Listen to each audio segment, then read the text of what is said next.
Because when I found this truth, guess what happened? I put my birthday away. When I found this truth, I put the drugs away. When I found this truth, I quit whoring my sisters. When I found this truth, I started becoming a better man and a better person. Because now, I know I'm on that narrow path. Now, I know I'm on a righteous path. Now, I know what I'm doing is going to get me somewhere. Any man give his life for Yahweh Mashiach and Christ and fall up under that UPK banner. It's my brother and my blood, and I will die and kill for him if necessary. Go to ground, go to ground, go to ground, go to ground, go to ground, go to ground, go to ground, go to ground, go to ground, go to ground, go to ground. It's all about that warfare, boy. Give ground, give ground, back up, give ground, give ground, back up, give ground, give ground. It's all about that warfare, boy. Take ground, take ground, take ground, take ground, take ground, take ground, take ground, take ground. My soldiers take ground till I'm stand down. Take ground, take ground, take ground, take ground, take ground, take ground, take ground. My soldiers take ground till I'm stand down. Take ground, take ground, take ground. Now this ain't no movement, this a takedown. We would not be moved or intimidated.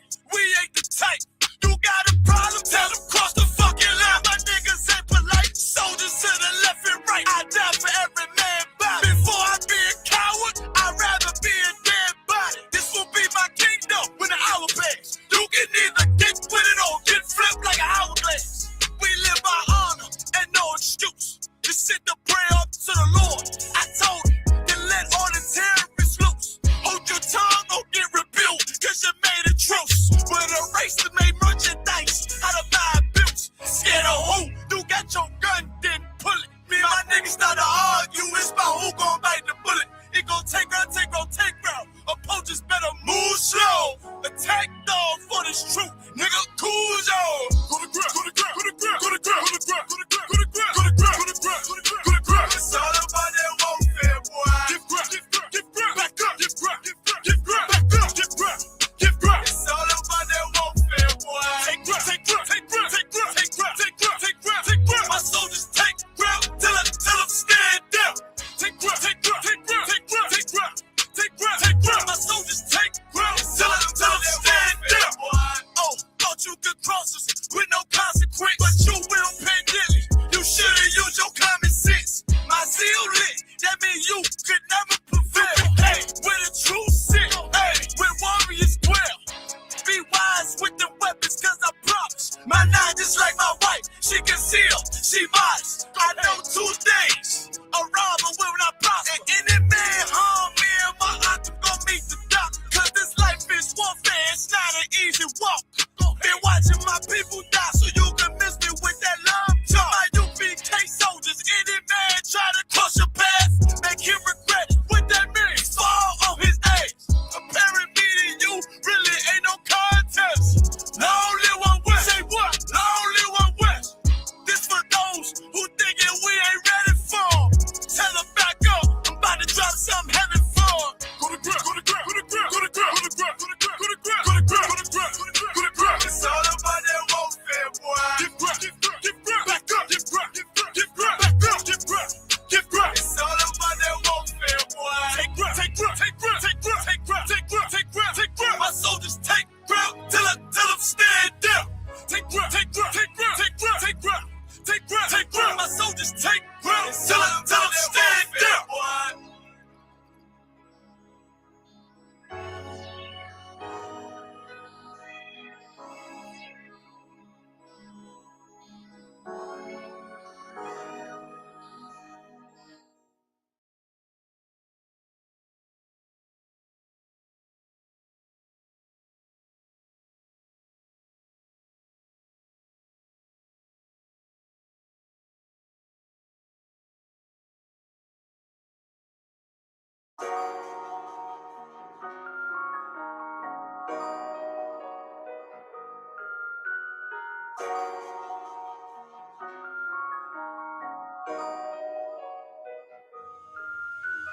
Warrior with the hands, that's what I'm all about.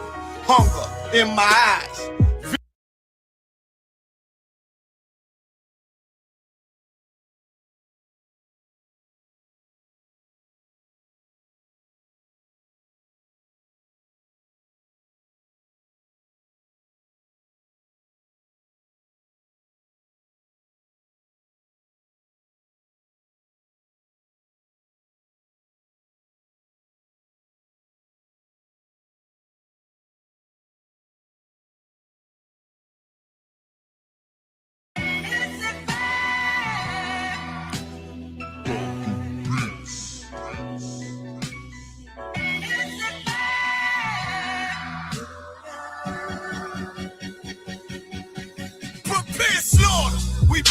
bombard they whole operation. Certified priest, prophesying this my occupation. This shit outrageous, they done made the truth not sound. That's why we on the corner crying aloud, looking hostile. It's UPK style, can't stop now.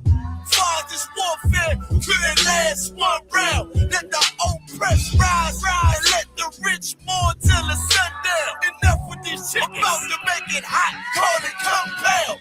This for my niggas, put the guns in the drugs down. Dwelling in peace till the Lord call for the blood hands. Try to decide my death and got beside yourself. Swore drawn for what you perform, how you gon' hide yourself? Devil got to die for his lies and advance. Ain't got no love for the blackers, nah, just cruel intentions. And in my father's house is spinning mansions. I got plenty bitches for the Avengers. This your death sentence.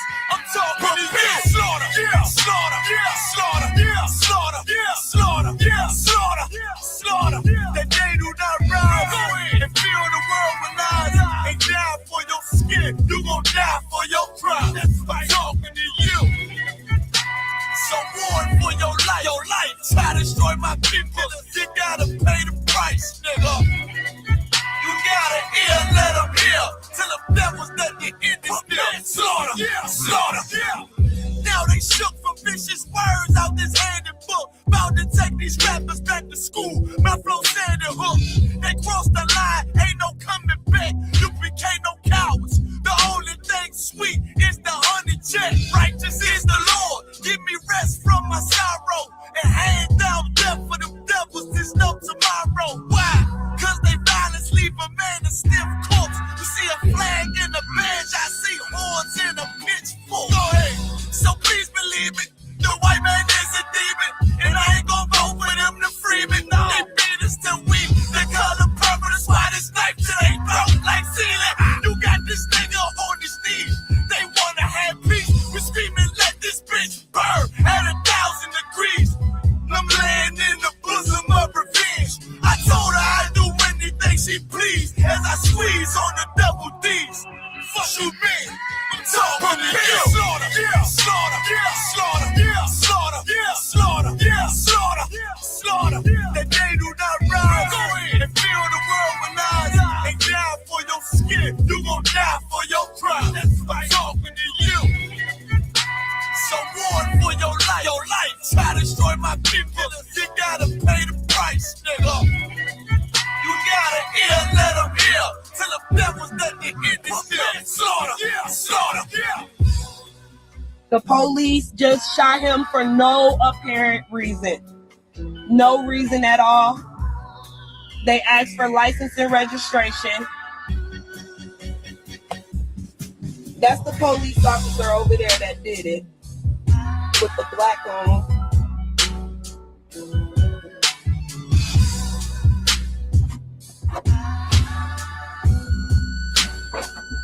I can't really do shit because they got me handcuffed. I can't believe they just did this. I'm fucking back!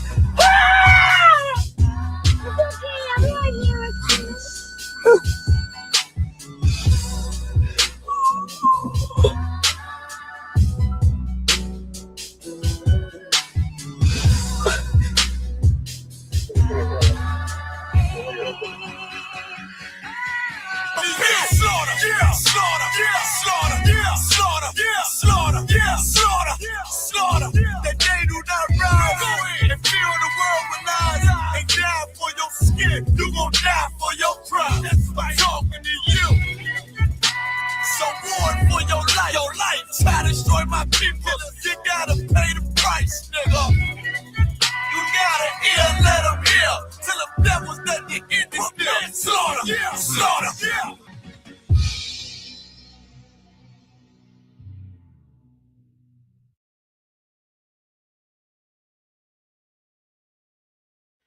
All right, clap it up.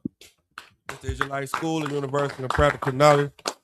Started at 1 West 125th Street, Harlem, New York, under Commanding General Yohana. Shalom, Yahweh Ba'Shem, Yahweh Shabarakathum, Yahweh Shamar Alathan, Ba'Shem, Yahweh Shah to the sisters. Tonight, we in Killeen, Texas. We going over whatever you need going over. We have a lot of questions in the chat we want to get into. The night class title is Damned. We are. Damned if you are, damned if you do, damned if you don't. We are people that are damned. There is nowhere to run. There's nowhere to hide. How do we get out of this hell that we're in? Because we are damned.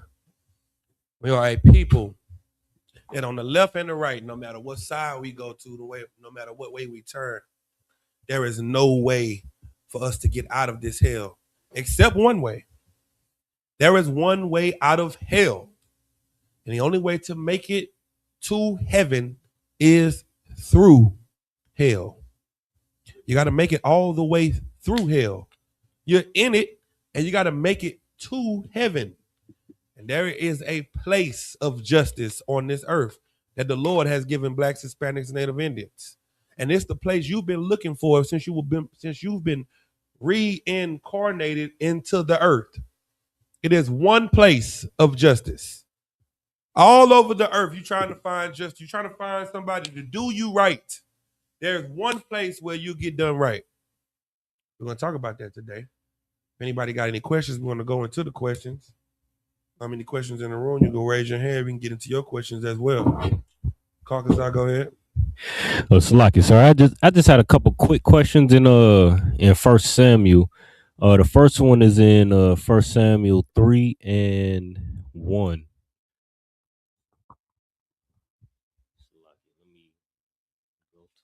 Samuel 3:1. Okay. And my question, I'll just read it and then I'll ask if that's 12, sir. Go ahead. So 1 Samuel chapter 3:1. And the child Samuel ministered unto the Lord before Eli, and the word of the Lord was precious, Salakia, in those days. There was no open vision. So that last part where it says the word of the Lord was precious in those days, there was no open vision. Is that referring to like there being no prophets or like not seeing the Lord do something? We saw the Lord do a lot of things in the past. We saw him open up the Red Sea. We saw him give us food, the manna coming out the sky. We seen Elijah rain fire down from heaven. We seen the Lord, stop the sun during the time of Joshua and hold the sun up all day for us to be able to fight this battle. We seen the Lord openly do things. And this time, faith was strong because there was no open vision of the Lord. There was nothing that the Lord showed us that could give us strength or give us courage. There was no man to say something that would, Eli was a prophet of the Lord too. But there was nobody that was, out doing things in the streets that would make you say, oh, this is the work of God. You know what I'm saying? So, that's what was happening. Go ahead. Salaki, sir. Sorry, Samuel was the child, and Eli was his teacher. Okay, yeah, go ahead. Salaki, sir. Cap, if I could get a breakdown on 2 Timothy chapter 3 and verse 5 through 7. Good. Okay. This is a book of 2 Timothy chapter 3, verse 5. Having a form of godliness, but denying the power thereof. From such turn away. Verse 6. For of this sort are they which creep into houses and lead captive silly women laden with sins, led away with divers lusts. Verse 7. Ever learning and never able to come to the knowledge of the truth. So my question was, it started at verse 6. In the latter part when it says, and led captive silly women laden with sins, led away with diverse lusts. Like, what does it mean laden with sins? Like, first of all, who's leading them away?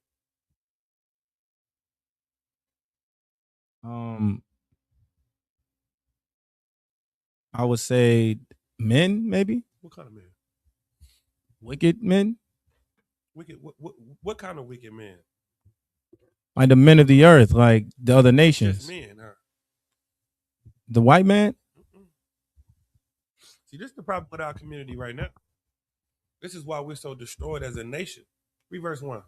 Khan. It's a book of Everything that's going on in the world right now, with the brothers' cases, that everybody is so heartbroken on it. We all are heartbroken on it because we can feel the pain of the families because there's no justice being served to our people. And my question is, where is TD Jakes? Right. Where is Creflo? Where is Al Sharpton? Right. Where is who else? Where's Louis Farrakhan? I don't hear about no leaders right now. No black leaders are going out and saying anything. No black leaders are going out and saying anything to anybody about what's going on to our people. So read what you got. Khan. This is a book of 2 Timothy chapter 3 and verse 1. This know also that in the last days perilous times shall come. Verse 2. For men shall be lovers of their own selves. Why aren't we hearing from anybody? Because what? For men shall be lovers of their own selves. Because no one wants to make the white man mad. Because they love themselves. And that's why we don't have good leaders outside of UPK. Because your leaders love themselves. That's what this is talking about. This is talking about men that love themselves that are over the people. Keep going. Khan. Covetous, boasters, proud, blasphemers, disobedient to parents, unthankful, unholy. Keep going. Verse 3. Without natural affection, truce breakers, false accusers, incontent, fierce, despisers of those that are good. You know what? They some haters. They gay. They mean. They full of pride. They talk bad about the people. That's your leaders. Your leaders now are backbiters, false accusers, hypocrites, liars, without natural affection. What's natural affection? A man loving a woman. Right. What's without natural affection? A man loving a man. Well, that's what you see in the pulpit. That's why they don't have the strength to fight for the people, because they need all their strength for back shots. That's what they use their strength for. They got to muster up the strength for what they about to receive, not what they give. And those are the people that lead over the people. Keep going. Khan. Verse 4. Traitors, heady, high-minded, lovers of pleasures more than lovers of God. Yeah, these are traitors, high-minded people that only care about themselves and not the Lord. Anybody that's telling you the solution to the problem that we're having right now is to vote, they're not thinking about the Lord. Anybody that's telling you that we're going through all this pain and all this that we're going through, now we got to get to the booths. And we're going to have to show them, how what we coming with. You don't understand how to fight this fight. And your leaders don't understand how to fight this fight. Keep going. Khan. Verse 5. Having a form of godliness, but denying the power thereof. Having the truth? Read that again. But denying the Having power. what? Salakia, having a form of godliness. Having the truth. Having a form of godliness. What's a form of godliness? Shalom, my brother. Hey, blessings, brother. Blessings, queen. Hey, peace, God. Grand risings. Hey, queen, my black goddess, queen of the divine earth. My divine goddess, having a form of godliness. Why? Because that sounds good. That sounds real good. Feel good, too. For somebody to call you peace, God. As you send a cloud of smoke. The nigga telling you peace, God, he walking up with his man. He telling you peace, God. Having a form of godliness, but what? But denying the power thereof. But you're denying that the Lord is going to kill you for this unnatural affection. You're denying that the Lord is going to unalive you for all the evil that you're doing and how you're scattering his people. You're denying that. You're ignoring the fact that what you're doing is going to get you killed. Keep going. From such turn away. From what? From such turn away. Better get away from them. Better get away from these false prophets, from these liars. Keep going. Verse 6. For of this sort are they which creep into houses and lead captive silly women laden with sin. Now, who are we talking about? Yahajah. Of this sort, who are we talking about? The men. What kind of men? The men that are lovers of themselves. And who are these men that are lovers of themselves? Our leaders. Give them a hand. Men that are lovers of themselves. When with this case going on, Al Sharpton should have came and gave that young man consultation. Right. They should have found the next. Wasn't it a black man that got the Asian off? Damn. Wait. Look that up. Who was the lawyer for the Asian? Let's see. Now, if we're gonna start something, if I was correct, because I have a feeling his lawyer was black.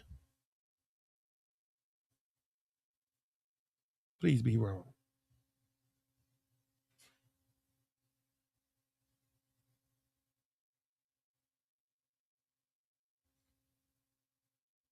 His lawyer black. I think they're saying this is defense attorney.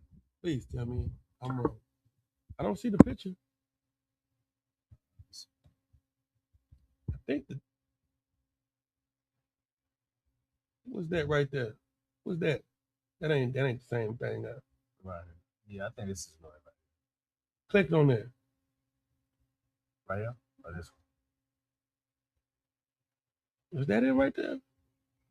That nigga right there? I hope that ain't the vid. The Dark Knight. Right. Let me tell you, everybody else know who to ask for help. Everybody else know. Why don't you know? Because you think it's better to go white. You think white people can keep you safe. So you know what the black people did? They went and got a white lawyer because they thought the white lawyer would keep them safe from the white people. The problem is there was no black leader to step in and say, no, we want a black man to represent this black boy. Because a black man would have made sure that they would have gotten black people on the jury. They would have made sure that they would have done all the things they needed to do to support and help this young black man. Right. You know who wouldn't do that? A white man. Because a white man don't care. Keep going. And led captive silly women laden with sins, led away with divers lusts. So who fills the church up? The women.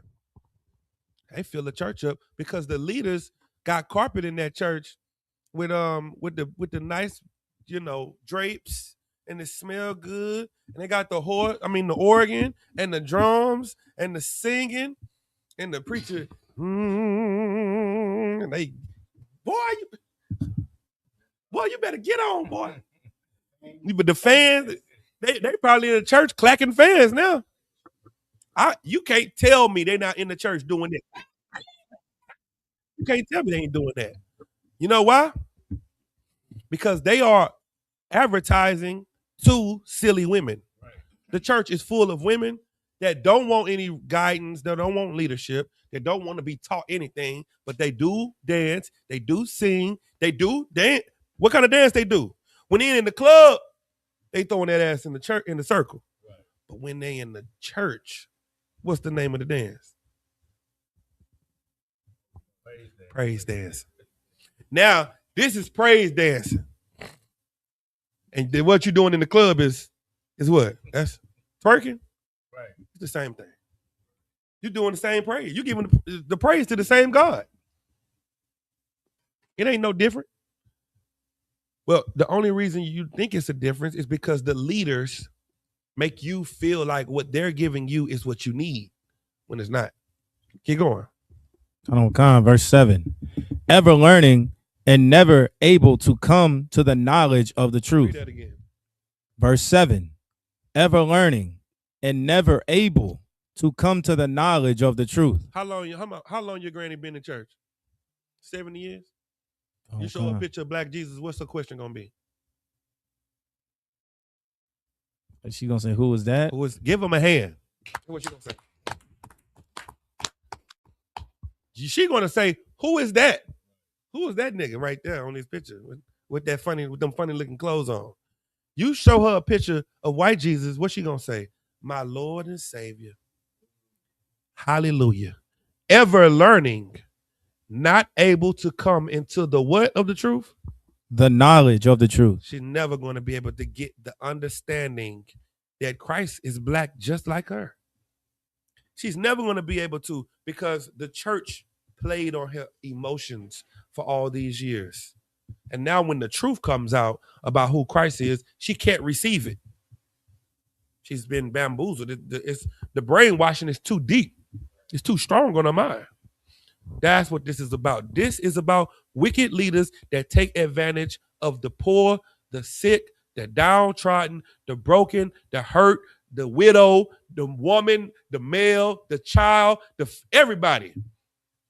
And that's who Christ is the most mad at. The false prophets. Go ahead. So if I could, Salaka Cap, could this be a precept to when it says in the scriptures, woe unto the pastor, for they scatter my flock? Yes, you can use this because this is in context with leaders and shepherds. Your shepherds have led you astray. A shepherd is supposed to keep the flock together. And these religious leaders and these people, they've made sure that we could never be together. All right? Let me give me, you good on that? Both sides Christ. Go ahead. Oh, Salaki, sir. I just had Salaki. Let me go back to it. So I had just two questions back in 1 Samuel. Okay. Salaki. So in 1 Samuel chapter I believe 8. My question was where it says a couple times in chapter 8 and also chapter 9 where it says from his shoulders and upwards, describing Saul. Is this talking about just his height? Like, Height. Okay, Yeah, he's just how tall he was, because Saul was picked to be king because he was so tall. He was strong, he was tall, he was a Benjamite, he was popular. And so they were like, he gonna be the king, because they didn't choose the king off of his integrity and off of his, righteousness. They chose the king off of his popularity. And that's what the king was. He was the outer show of the pride of the people. That's what Donald Trump is. Donald Trump is the spirit of America. When you see him, you see what America represents. And now everything is starting to look like Donald Trump. Those cases that we just saw happen these past few weeks, you know what face you see when you see those cases? No, none other. Donald Trump. That's what you saw when you saw King Saul. You saw the pride of Israel. You saw the arrogance of Israel. How arrogant we felt because we were God's chosen people. That was Saul. But then when it was time to fight, he was like, so who gonna fight? Who gonna do something about this? Just like a king. The Most High said, if you get a king, he's gonna sleep with your daughters, make them servants. He's gonna make your sons fight in his army and die. Make your sons servants. He's going to abuse you. But that's what you want, so I'm gonna give it to you. You can have it. And the Lord gave it to us. And after Saul failed, then the Lord went and got a man after what? After his own heart. After his own heart. Then the Lord gave us a king that he approved of. Saul was the king that the people approved of. David was the king that the Lord approved of. All right? No sweat. Keep going. Just one more. In 1 Samuel chapter 7 and verse 9, Uh, I'll just go ahead and read it, and then it says, and Samuel took a sucking lamb and offered it for a burnt offering, offered it for a burnt offering holy unto the Lord. And Samuel cried unto the Lord for Israel, and the Lord heard him. So the part where it says Samuel took a sucking lamb, what is that? What is that talking about? It took a. You're not supposed to take a lamb and sacrifice him when he's still suckling. Right.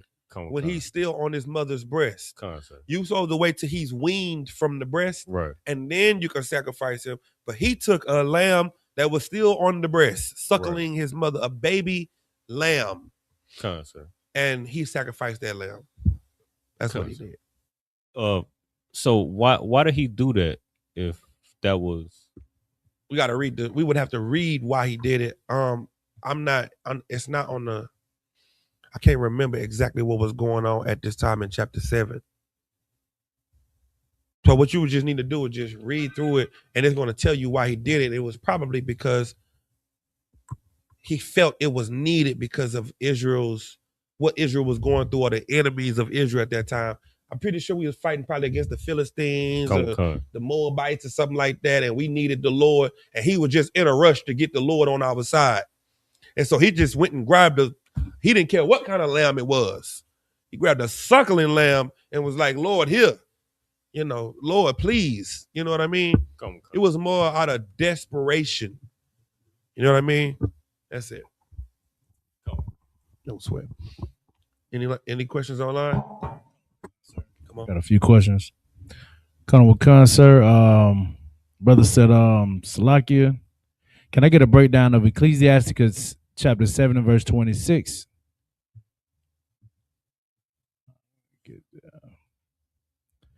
All right, this is the book of Ecclesiasticus, chapter 7 and verse 26.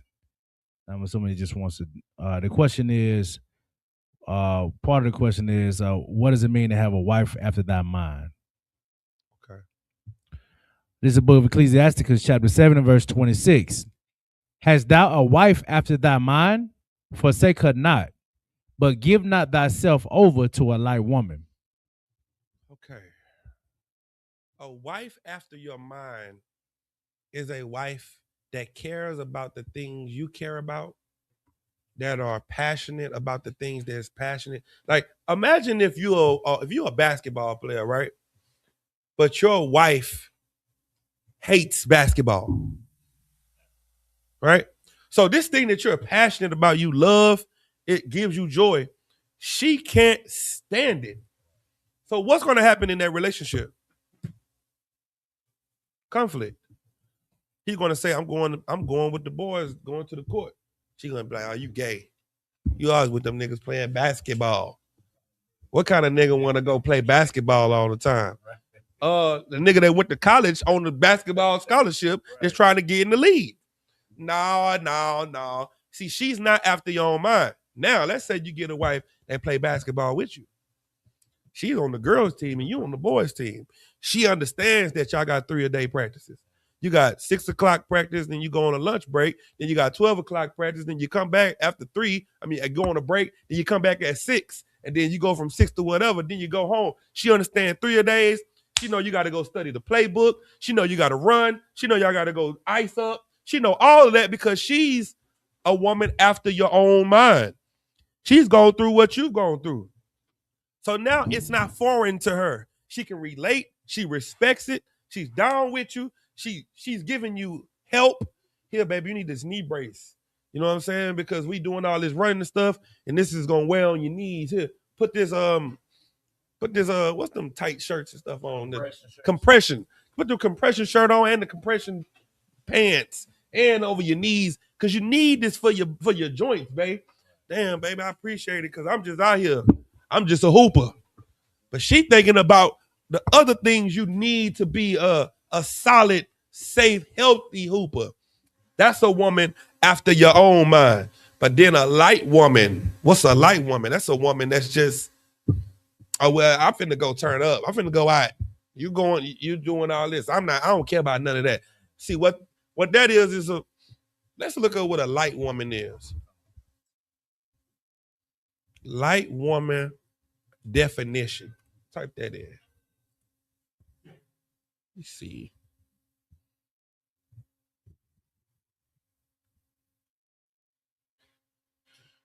Colonel Khan, sir. See more?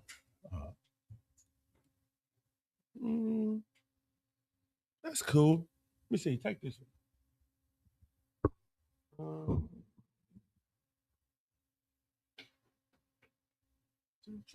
Colonel Khan, sir, the definition of a light woman, the traits. She is typically described as playful, charming, radiant, and focused on personal happiness and peace. It's a golden retriever vibe that represents joy, ease, and emotional positivity. See, a light woman is a woman that's more focused on happiness, joy, peace, turning up, you know what I'm saying? And not serious things. What's serious? Things that's serious to you. See, women don't understand this about themselves. Women were made to help men. The Lord saw Adam and said, it is not good that a man be alone. No, give me that. The woman was made for the man. Let me show you this. Because I don't think the women understand this part. Because of social media and the world, they don't understand the purpose that they were created for. Good, so we got a few comments in the chat. Come on. The brother said, "That's that love and basketball love. That's what they want." And the brother said, "That white girl spirit." Yeah. So basically, yeah, that light woman is a white girl spirit. Go ahead, read what you got. Colonel Khan. It's the book of 1 Corinthians chapter 11. I'm gonna start at verse 7. For a man indeed ought not to cover his head, for as much as he is the image and the glory of God, but the woman is the glory of the man. The woman is the what? Glory of the man. The man is the glory of God. We are the one that enforce God, his spirit, and everything on the earth. We show everybody that God is real. The man does. And the woman is the glory of the man. What does that mean? Good. Like if you got like a good woman on your side, it's like a good representation. It's like it feel good to have a good woman on your side than rather a woman that's like, you know, shameless, just out there. But if you got a good, steady, solid woman on your side, it looks good. Yeah, so like the glory. What? Go ahead. If I could, Cal, I was about to say, like, probably the best example is like Beyonce for Jay-Z. Like everybody ain't nobody talk about Jay-Z, but everybody talk about Beyonce, and he get notoriety just off the strength. See, a woman is like an ornament to a man. A woman is like jewelry. Like it's like, and this doesn't mean a woman is just an ornament or jewelry to a man, but that's what she's like. Like you can have a man with good clothes on, but then we start throwing jewelry on.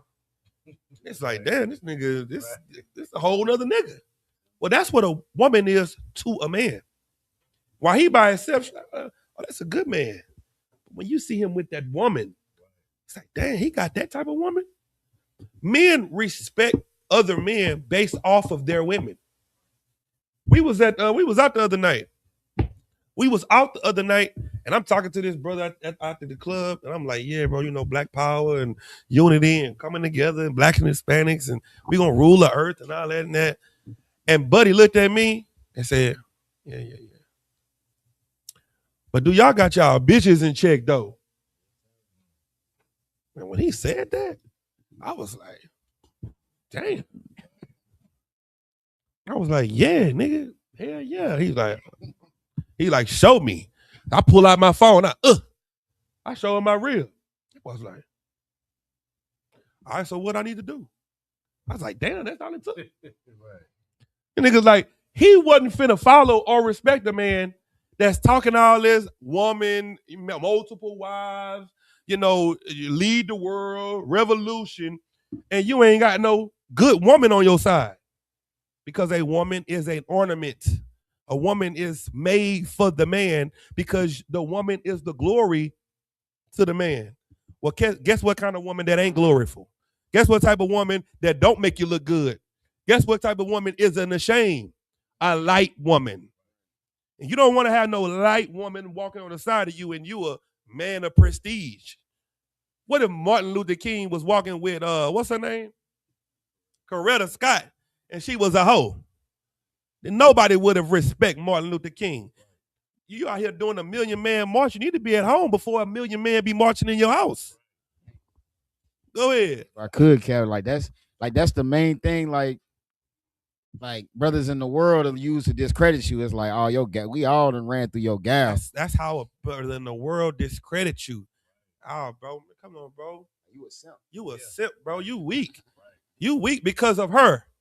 You cannot have a light woman and be somebody powerful. No, you can't.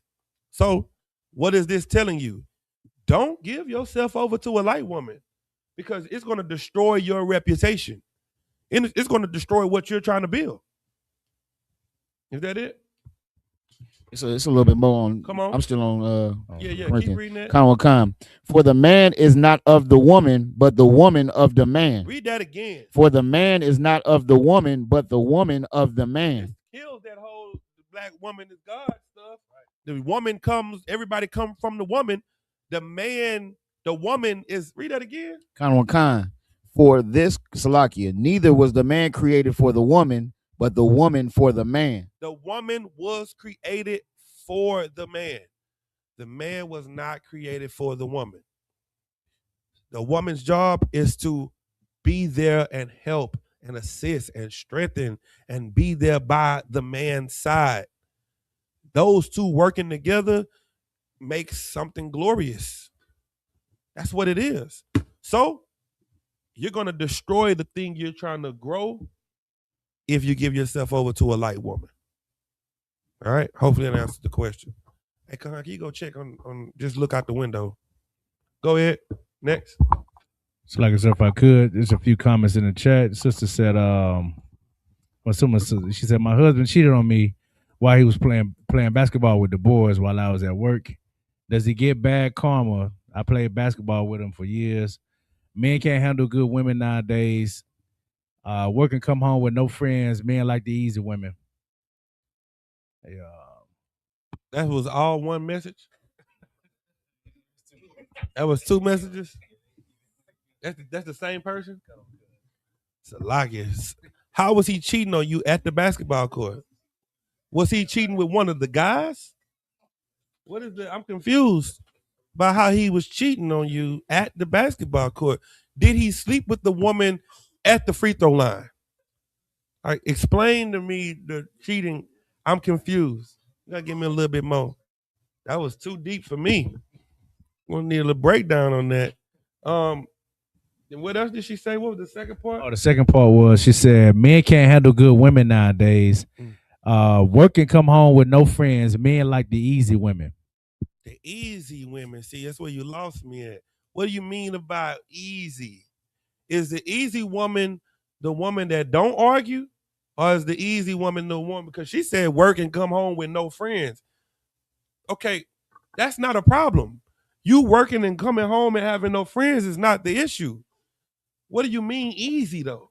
Because women that are easy to a woman are called pick-me's.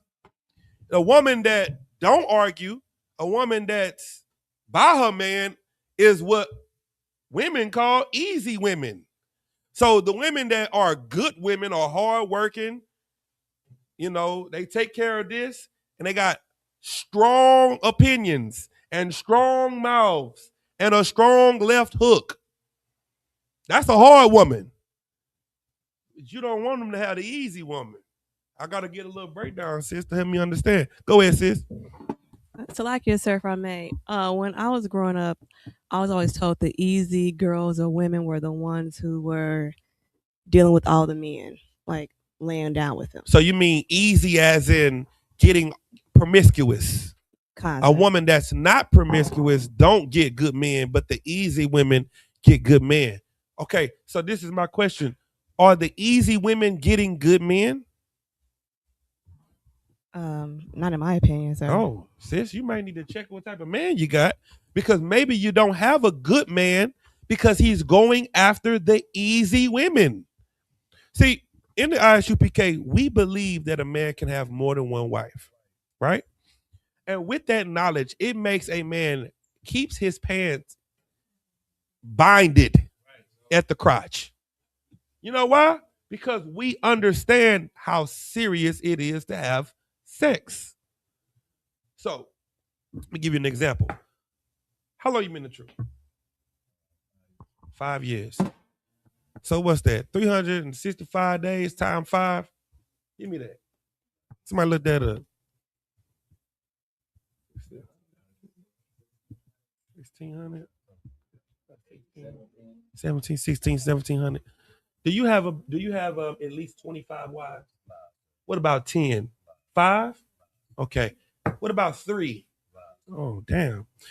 So with a man knowing that he can have more than one wife, that doesn't unzip his pants and make him go and sleep with everyone. Because men are not light men. But a man that is not a good man, he will go and sleep with everyone. So now, sis, the Bible says, give me what a wicked woman is given to.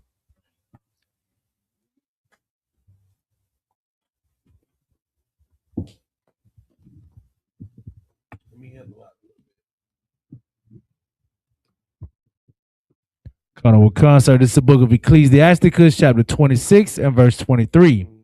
A wicked woman is given as a portion to a wicked man. Let me tell you why it was so easy for y'all to find each other. Because both of y'all are wicked. Because a wicked woman is given to a wicked man. See, you can't conveniently be stupid or taken advantage of. You know, like, you don't want to be the type of woman to say, oh yeah, I met him, he was a 6-figure man, but he took advantage of me and took all my money. You went with him because you thought he was a 6-figure man. Right. So now when you find out the 6 figures come from you, you can't get mad at him because you were trying to take advantage of him. He ended up taking advantage of you because both of you are perfect for each other. Y'all are both evil. And y'all found each other trying to take advantage of one another. Equally yoked. You read that? What was that scripture that the first question was about? Give me back go back to Ecclesiastes. Now you stay right there. Ecclesiastes 7 and whatever. This is what you, 26.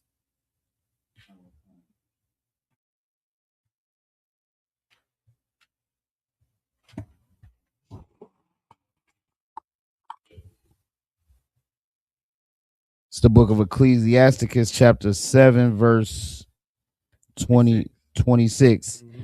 Hast thou a wife after thy mind? This is what men have to find.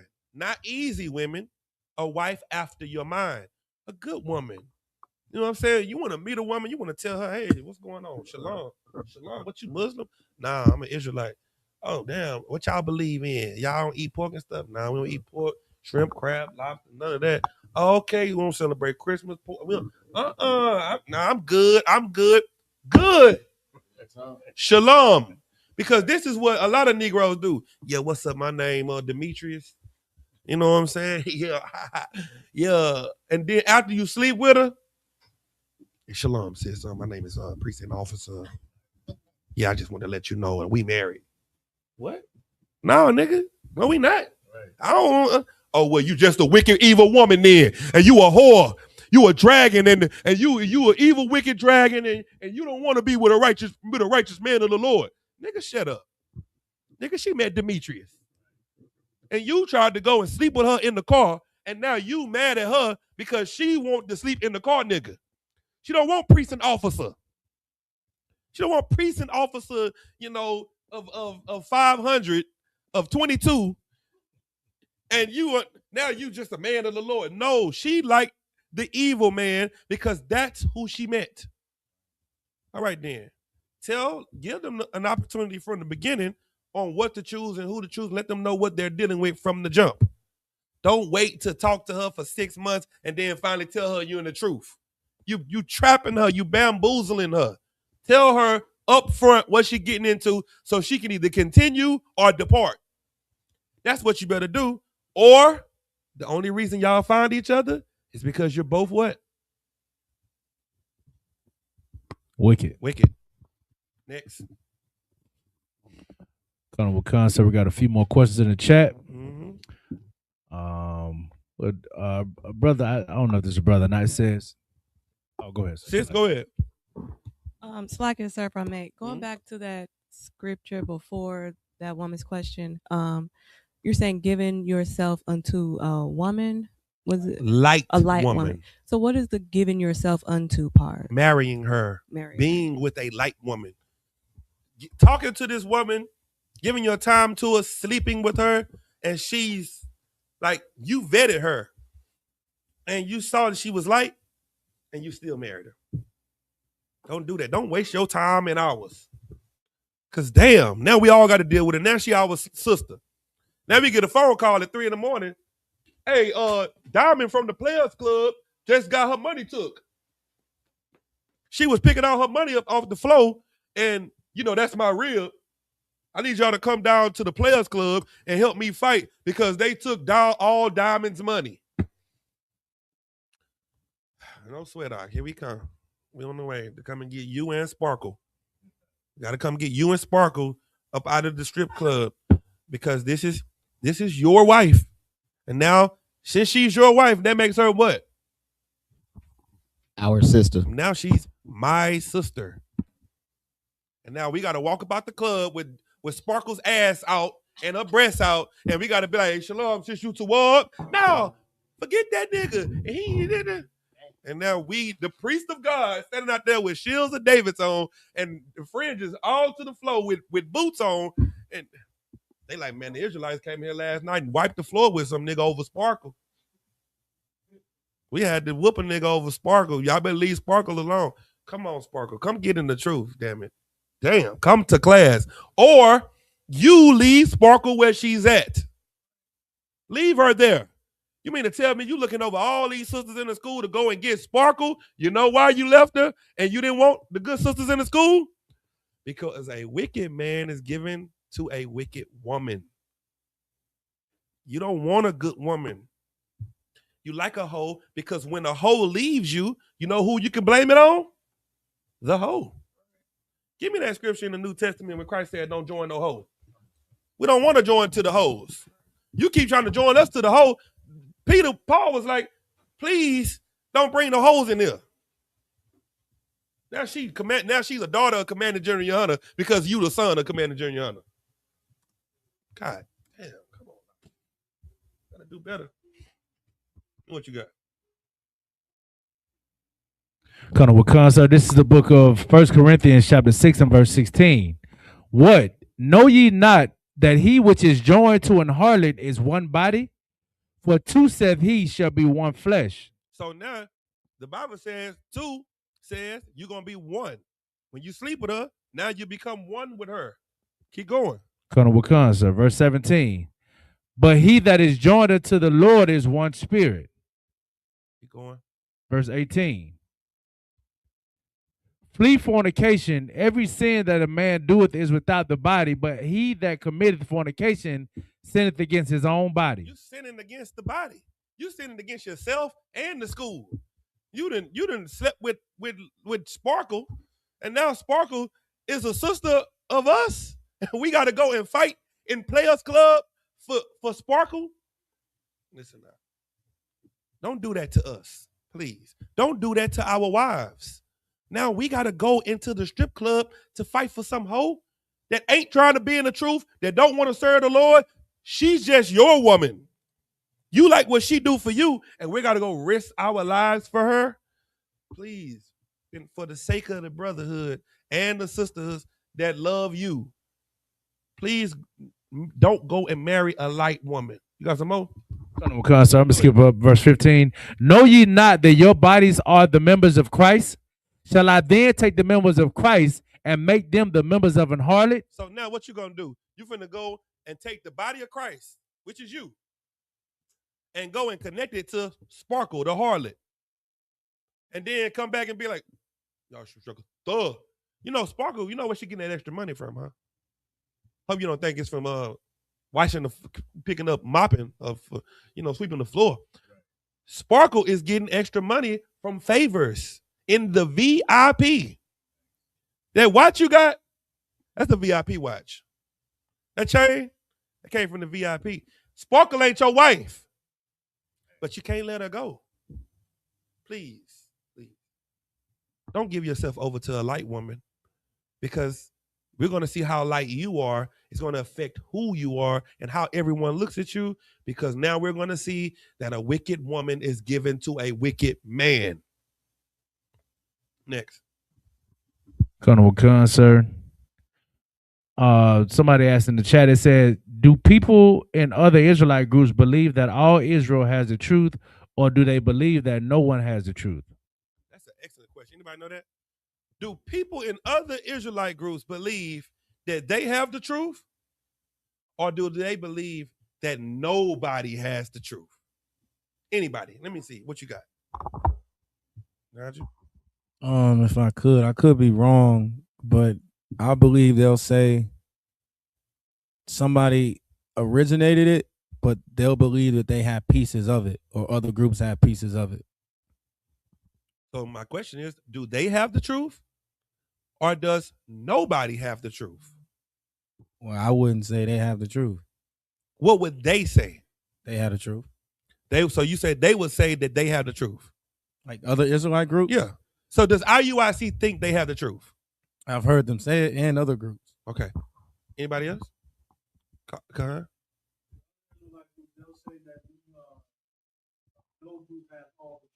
So you said the other Israelite groups to say no group has all the truth.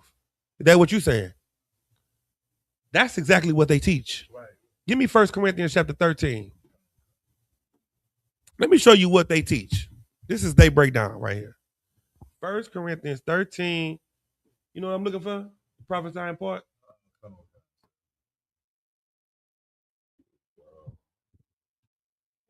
Colonel Khan, this is the book of 1 Corinthians, chapter 13 and verse 9. Now, this is what fake Israelite groups teach their people in their organization. They say this: nobody has the truth. We don't have the truth. They don't have the truth. They don't have the truth. None of us have the truth. Read. This is the book of 1 Corinthians, chapter 13 and verse 9. For we know in part. You see what that say right there? Read that again. For we know in part. The Bible says that we what? For we know in part. Go ahead. And we prophesy in part. This is what fake Israelites say. Fake Israelites say we know in part and we prophesy in part. So you know what they believe? Nobody has the truth. Because we got a part of the truth. You got a part of the truth. None of us has all the truth, but we'll find out. Oh, read the next part. Colonel Wakansa, verse 10. But when that which is perfect is come, then that which is in part shall be done away. But when Christ comes, then we'll have all the parts. That's what they teach. That is incorrect. The Isupk is the home of the truth because we're the only ones that claim to have it. They don't claim to have the truth.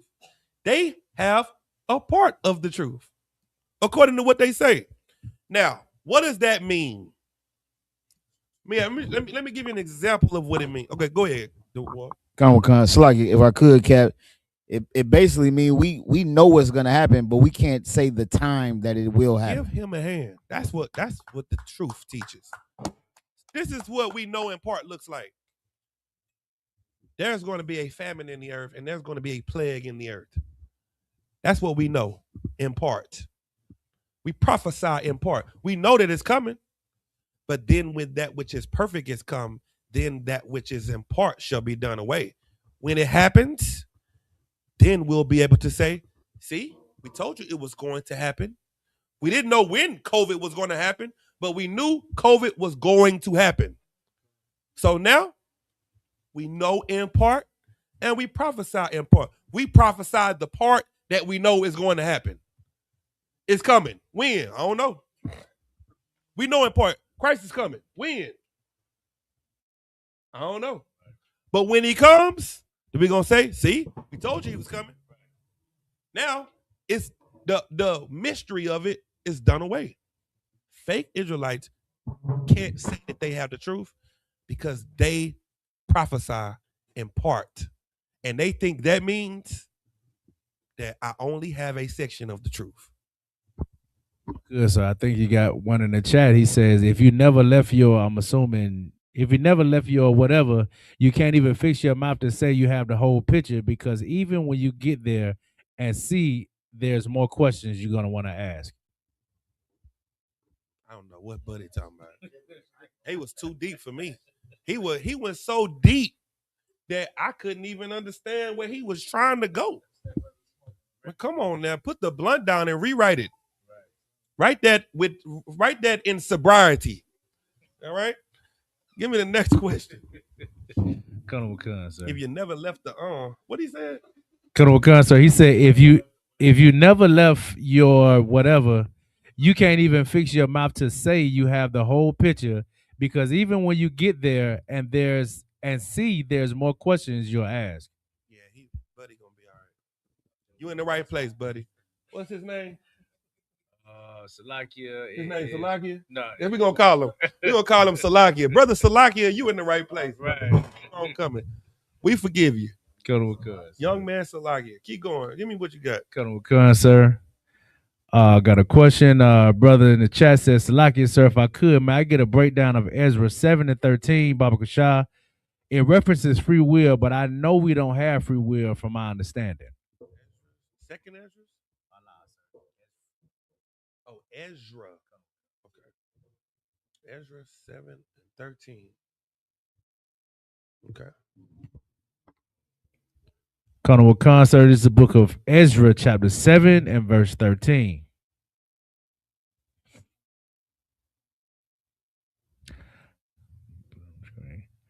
I make a decree that all they of the people of Israel and of his priests and Levites in my realm, which are minded of their own free will to go up to Jerusalem with thee.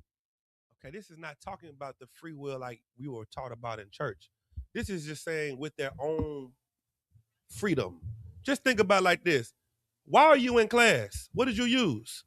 You used your own free will to come to class. This is not like you were destined to be here. This is a part of the destiny. This is just, today I'm going to go to class. Today I'm going to pull up. Today I'm going to watch it online. You know what you could do? You could click right out of this video and go somewhere else with your what? Free will. Free will is not religious. It's your thoughts. You can do what you want to do with your thoughts. And that's what people don't understand. Okay, Blacks, Hispanics, Native Indians, you have the freedom to do whatever you want to do. You know what you can't choose? Your punishment. And you see, this is perfect to go right into what we was going into because you damned if you do, you damned if you don't. If you run away from the gun, you get shot in your back and you get no justice. If you defend yourself, what happens? You go to jail for 35 years. So what can you do? Nothing. You're damned if you do and damned if you don't. There is one thing that you can do. And that's what the Lord has been trying to get us to understand forever. He's been trying to get us to use him as the superpower for your life forever. But we've only used the power that our oppressor has given us. We think that the only way to fix our problem is to vote, is to march, is to riot. That's the power they give you.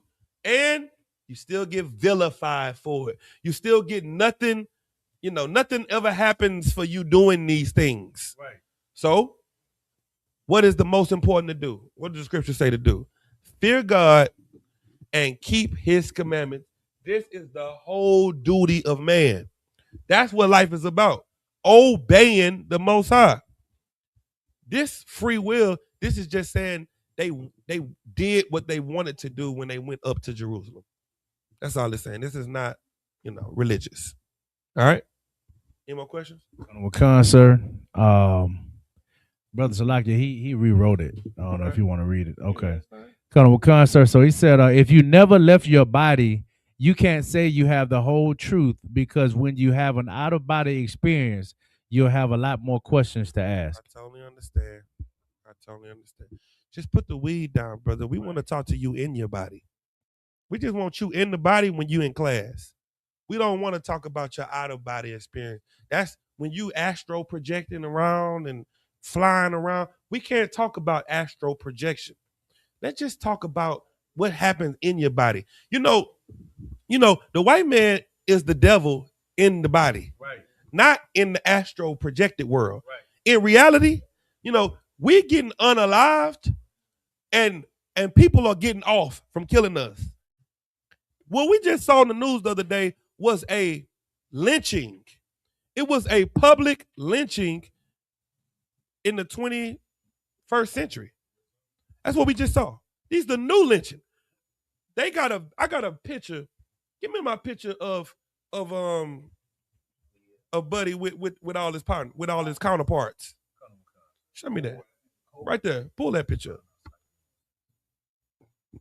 Pull that picture up. Let me show you something. You see that right there? You say, how is this legal? Austin's dad is at a house party with the judge and the DA. That's what's happening. Is that astro projected? Is that out of body experience? No, that's in the body. If you are a judge or a DA and you know the person on trial, you are supposed to give the trial up to another courtroom. What you're supposed to do by law. But how are we going to expect for the devil, the most evil people on this earth, to do something righteous? See, what we're talking about is in the flesh. People want to go so spiritual. People want to be so spiritual all the time, and they're dying in their flesh because they're ignoring reality. This is real. This is Austin's father at a house party during all of the trial and everything with the DA and the judge. This is on the internet. This ain't hidden. Right. Did this stop the trial from happening? No. You heard about the Epstein files? You heard about that? Millions of pages of all of the billionaires doing lascivious and evil and disgusting things. Who's lost their jobs? See, that ain't spiritual. Damn. That's in the flesh. And that's what we need to focus on, the things that's in the flesh. That's happening right before you. The problem is, your leaders. Go ahead, Dewar. It's like, Cat, what you saying so heavy too, because like you said, like Trump is their face right now. And Trump came in and put all his partners in every seat. Anybody that wasn't talking about what he wasn't talking about, they had to go. So it's like they showing you, it's like Trump gave them the blueprint. Put your partners in there, and that's how you win. Well, guess what? His partners, the partners is all over the courtroom. They showing us all the new cases with everybody partners sitting in the right seat. All these cases that we just seen in the last 2 weeks is because my partners is lined up. Show me the jury. Honorable Khan, sir. See that jury. See, this is how the jury should have looked. See the jury?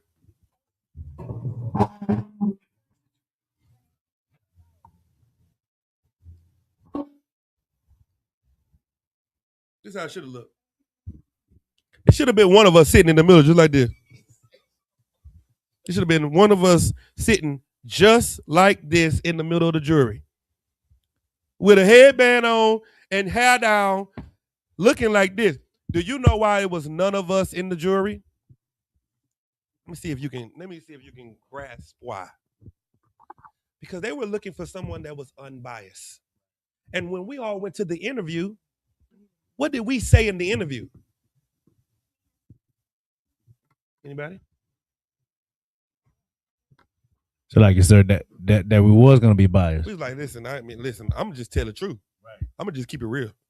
I don't feel like he did nothing wrong, and I'm gonna just tell the truth. It was like, no problem. Thank you. Next. Then another one coming there. Yeah, what's up? What you need? Look, I'm gonna just keep it real. No problem. Thank you. And then the white people came in there. Put them up. Take me off the screen. Put them up alone.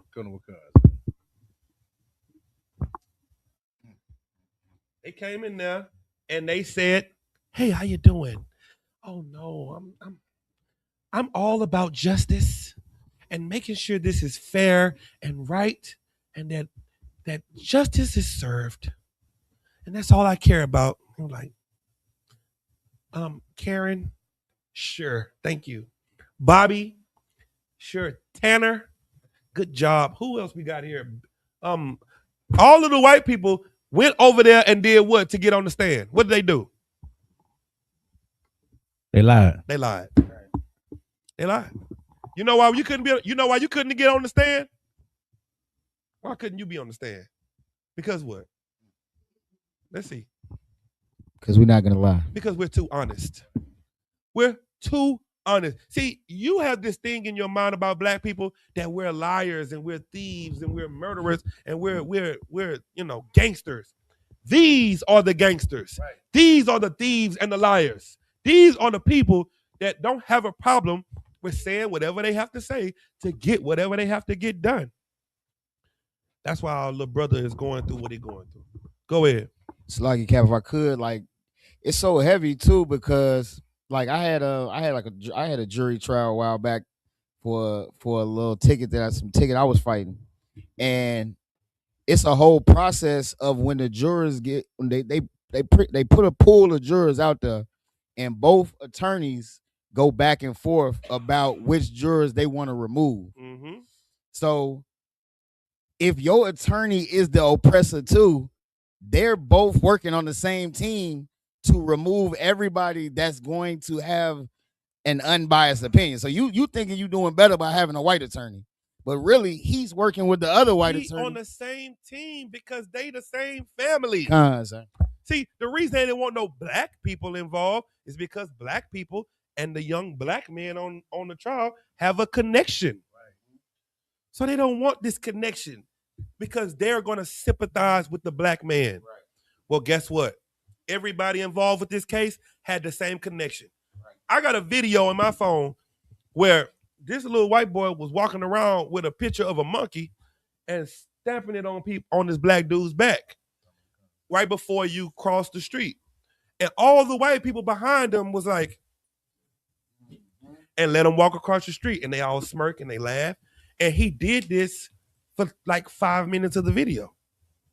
And then one white woman took the paper, balled it up, and walked away. And then they walked up to her, gave her some iPods or something, headphones or something. Yeah, and was like, you're the first person that gave a damn, right? What it showed me was how racist everybody still is. Right. And you're trying to believe in your mind that they're not as racist as they were from the 60s and the 40s. They are now in the White House. Right.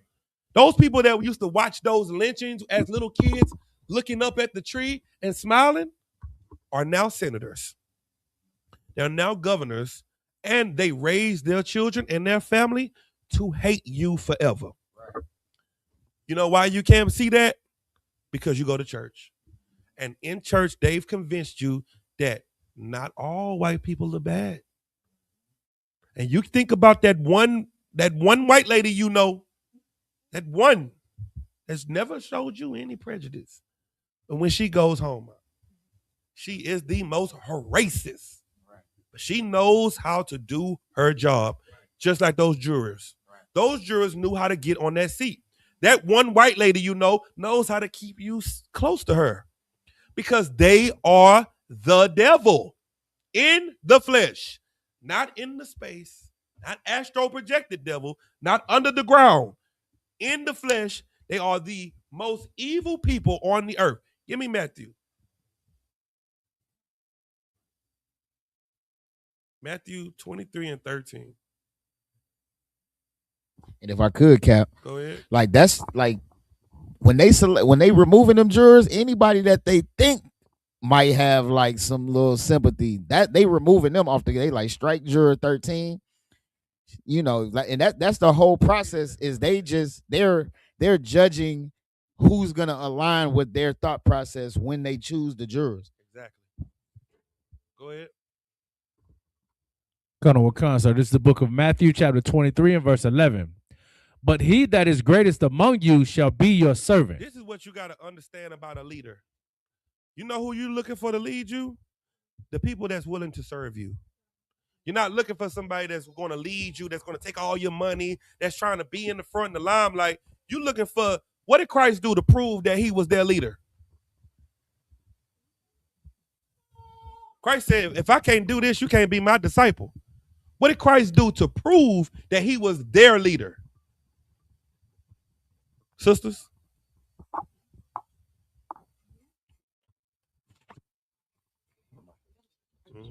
Huh?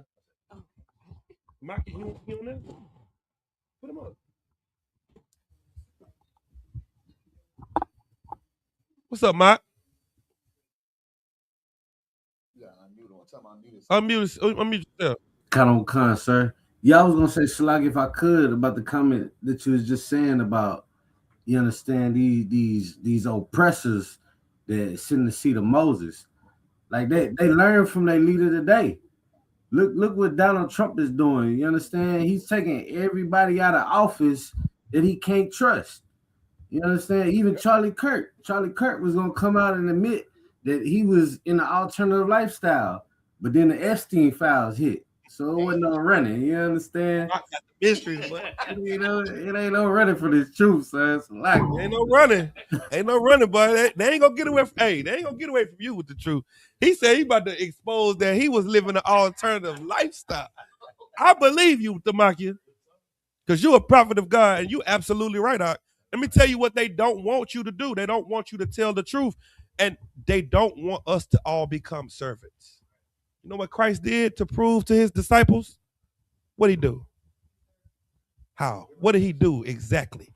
It was a thing he did that said, if you don't let me do this, you are not my disciples. Say it. It's on. One thing that Jesus exemplified is saying that he is the great leader. He, in one way, he served by washing their feet. Give her a hand. That's what he did. He washed their feet. Peter was like, man, you ain't washing these feet. You see these feet? These feet like this. And on top of each other. Christ was like, man, if you don't let me wash these feet, then you can't be my disciple. Yeah.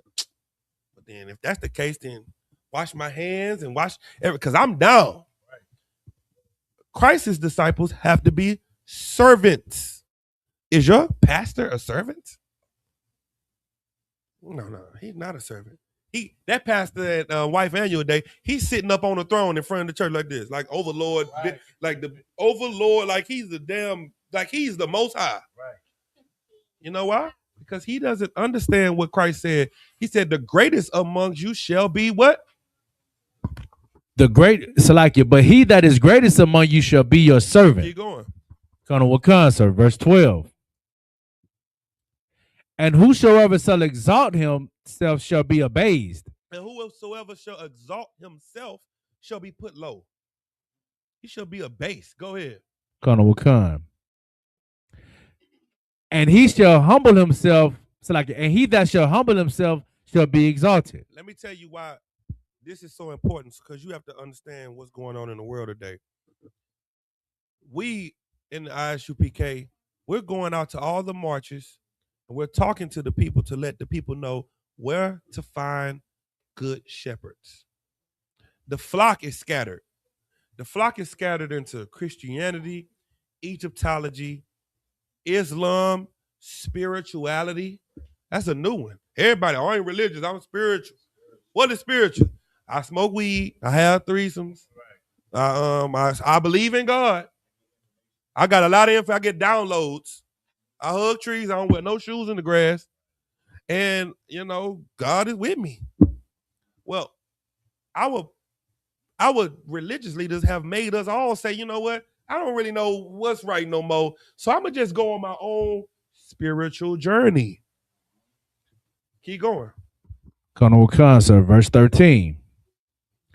But woe unto you, scribes and Pharisees, hypocrites, for ye have shut up the kingdom of heaven against men. Let me tell you what happened. The Lord is mad at you because you've shut the kingdom up. You've stopped people from opening their mind to the truth. Now they're closing their mind to the Bible, to God, to all of the work of the Lord, because they tired of being taken advantage of. Keep going. Come, sir. For ye neither go in yourselves, neither suffer ye them that are entering to go in. You don't go in, you don't help the hood, you don't fix the hood, and anybody that go, you say, oh, what you going over there for? Why you helping them? They don't want no help. They all on drugs. They like being on drugs. I'm not going over there. I'm not helping them folks. Keep going. Come, verse 14. Woe unto you, scribes and Pharisees, hypocrites, for ye devour widows' houses, and for a pretense make long prayer. Therefore ye shall receive the greater damnation. You're going to receive what? The greater damnation. Yeah, you doing all this praying and yelling on the streets and crying and hollering and passing out. Because you deceived the people, you're going to get more damnation. See, the scripture says that the devil and the false prophet is going to be destroyed together. Can you imagine that? That means your oppressor and his Sambo and his coon. They got to go together. Keep going. Come, sir. Verse 15. Woe unto you, scribes and Pharisees, hypocrites, for ye compass sea and land to make one proselyte, and when he is made, ye make him twofold more the child of hell than yourselves. Do you know about all the missionary moves that the Christians is doing? They making missionaries all in the Philistines and Fiji. They going all over the world, and they just making Christians out of everybody. And it said that they hypocrites, and they go all across the sea and they make proselytes. But what? And when he is made, ye make him twofold more the child of hell than yourselves. But what you end up doing is you're making them worse than they would have been before. You should have left them in the hood. They would have been better in the hood than to come into your church. You made them twofold more of the children of hell. What you see happening right now is with all these cases that's happening, this is breaking the hearts of black people. And I seen a video the other day with a young black man standing on the balcony of his apartment, and he blew his brains out. He blew his brains out, and he was just slumped over the rail, leaking all over the floor. And I understood exactly why he did it. Because there was nowhere else for him to go. In his mind, whatever he was into, there was no way out. And that is where black and Hispanic minds are right now.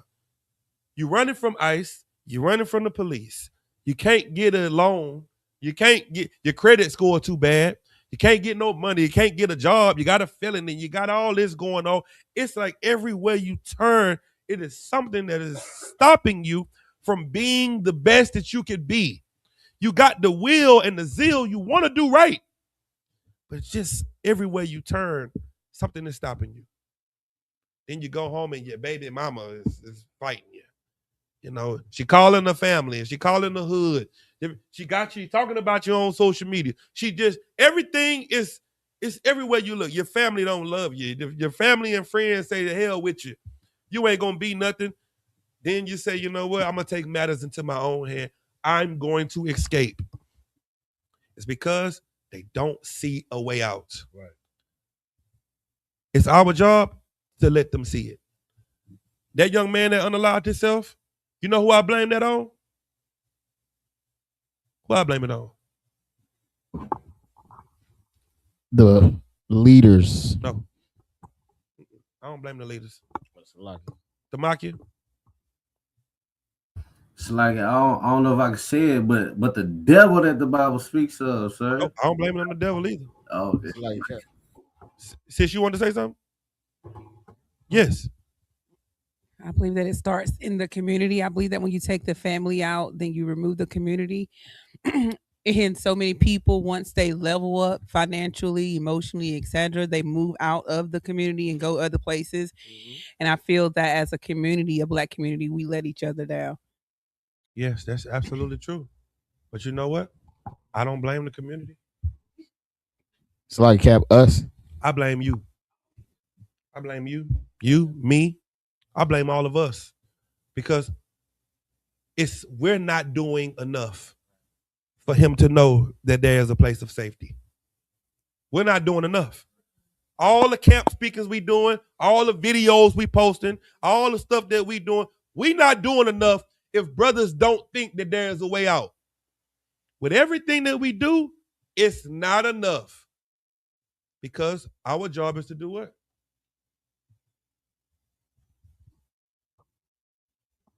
Gather the sheep. Yeah, it's to gather the sheep. Serve. That's our job. Our job is to serve. And the people don't know where the servants are. They don't know where the people that serve at. We got more work to do. You understand? We got a whole lot more work to do. And that's why it's important to have a woman that's not a light woman. Because you need someone that's going to support you in the servitude that you have to do. You don't need nobody to look at you and what you're doing and saying, like, oh, you just wasting time. The fact that that young man unalived himself is because we too focused on what everybody else got to say about us. We have to, we got, Christ gave his life. Matter of fact, I got a video I want to show you. Give me, before we go there, give me John 10:7. Come on, sir. John 10:7.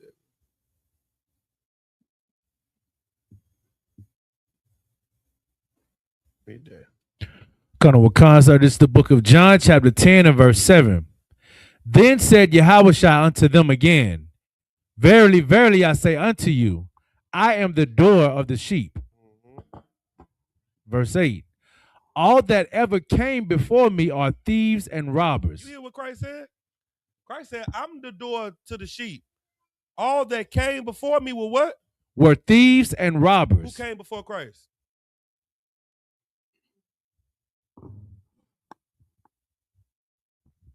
The Pharisees and Sadducees. Yeah, and who else did everybody love? Go ahead. John the Baptist. John the Baptist. John the Baptist was before Christ. John the Baptist is saying, all that came before me are thieves and robbers. Keep going. But the sheep did not hear them. But the what? But the sheep did not hear them. The sheep didn't listen to them.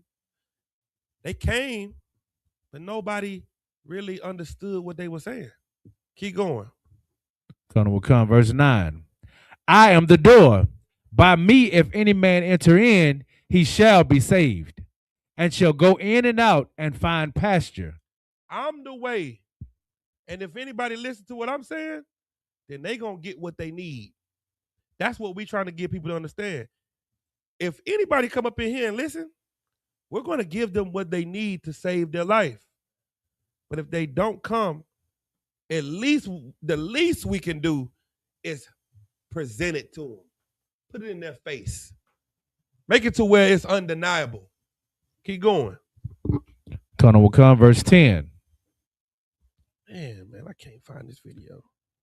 The thief cometh not but to steal and to kill and to destroy. What's the thief's job? To steal and to kill and to destroy. The thief cometh not but to kill, steal, and destroy. That's what we see happening in the earth. We are seeing the thief doing what he does. Keep going. I am come that they might have life and that they might have it more abundantly. But I've come that he may have life more abundantly. That's what I've come. That's what you're looking for. This whole thing that we're doing is to have an abundant life. What is abundant life?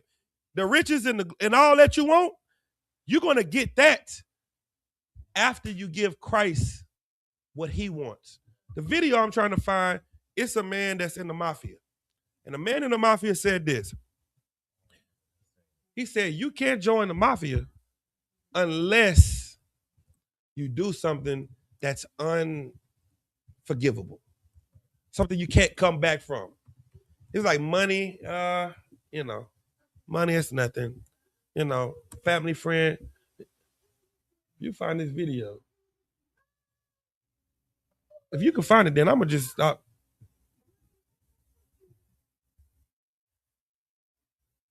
He was standing outside. You know exactly what I'm talking about. Keep reading the scripture that we had so you can find the scripture. Sign this video. Because this video is going to help you understand what Christ wants from you. It's the book of, you want verse 8, Cap? Yeah, come on. It's the book of John, chapter 10, verse 8.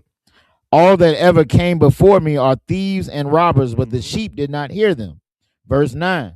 I am the door.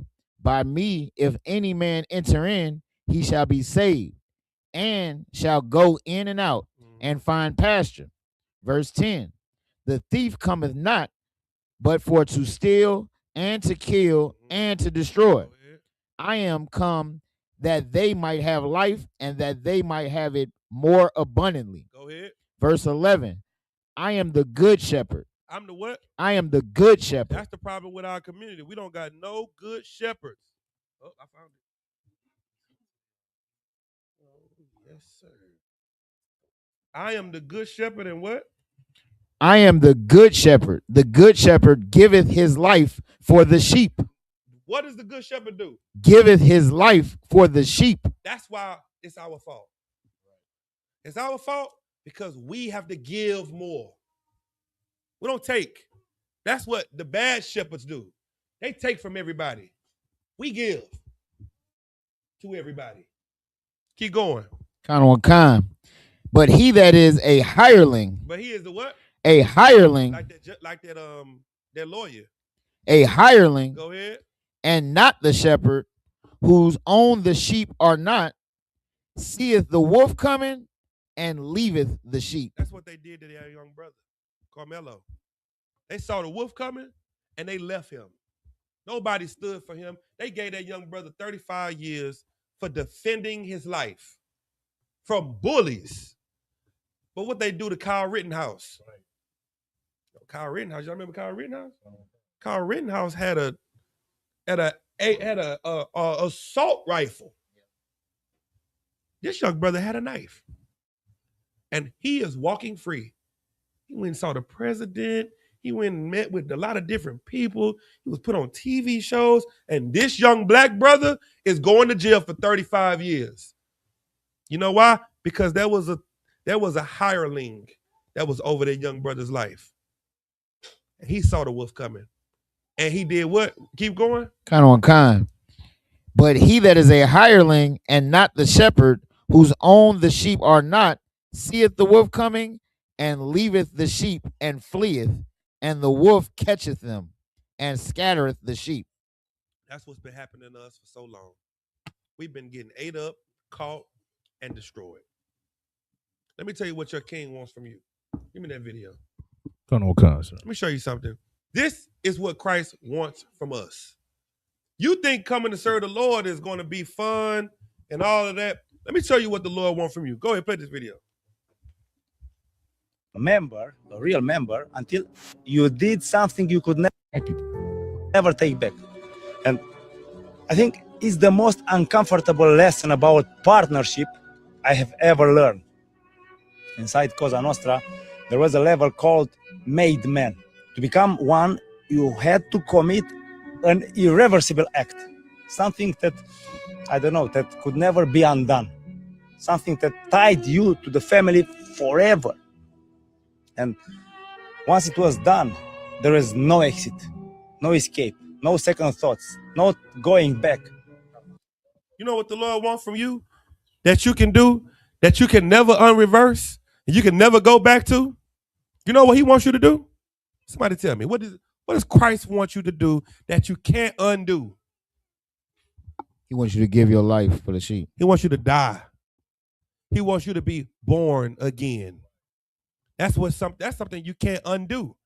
See, that's the thing that people think. They don't understand this part about following Christ.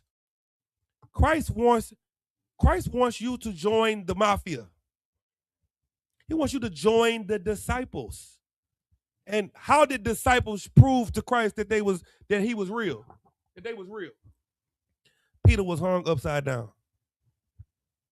How do you prove to the Most High that you're real?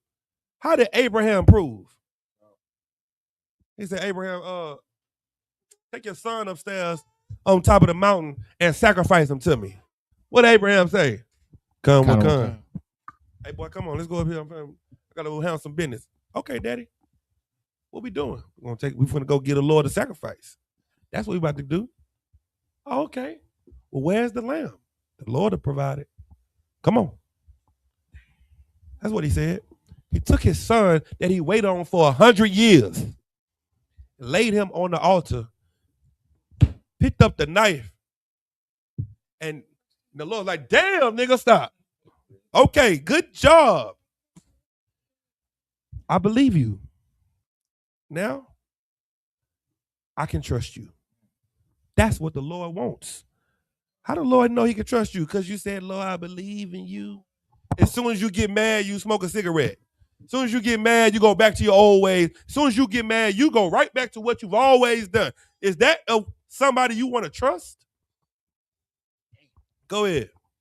Damn, Cap. If I could, like, that's such a heavy thing. I don't know if this is too much of a tangent, but like since we know like Christ was Isaac, did he like being a child and seeing that you was about to get sacrificed by your father?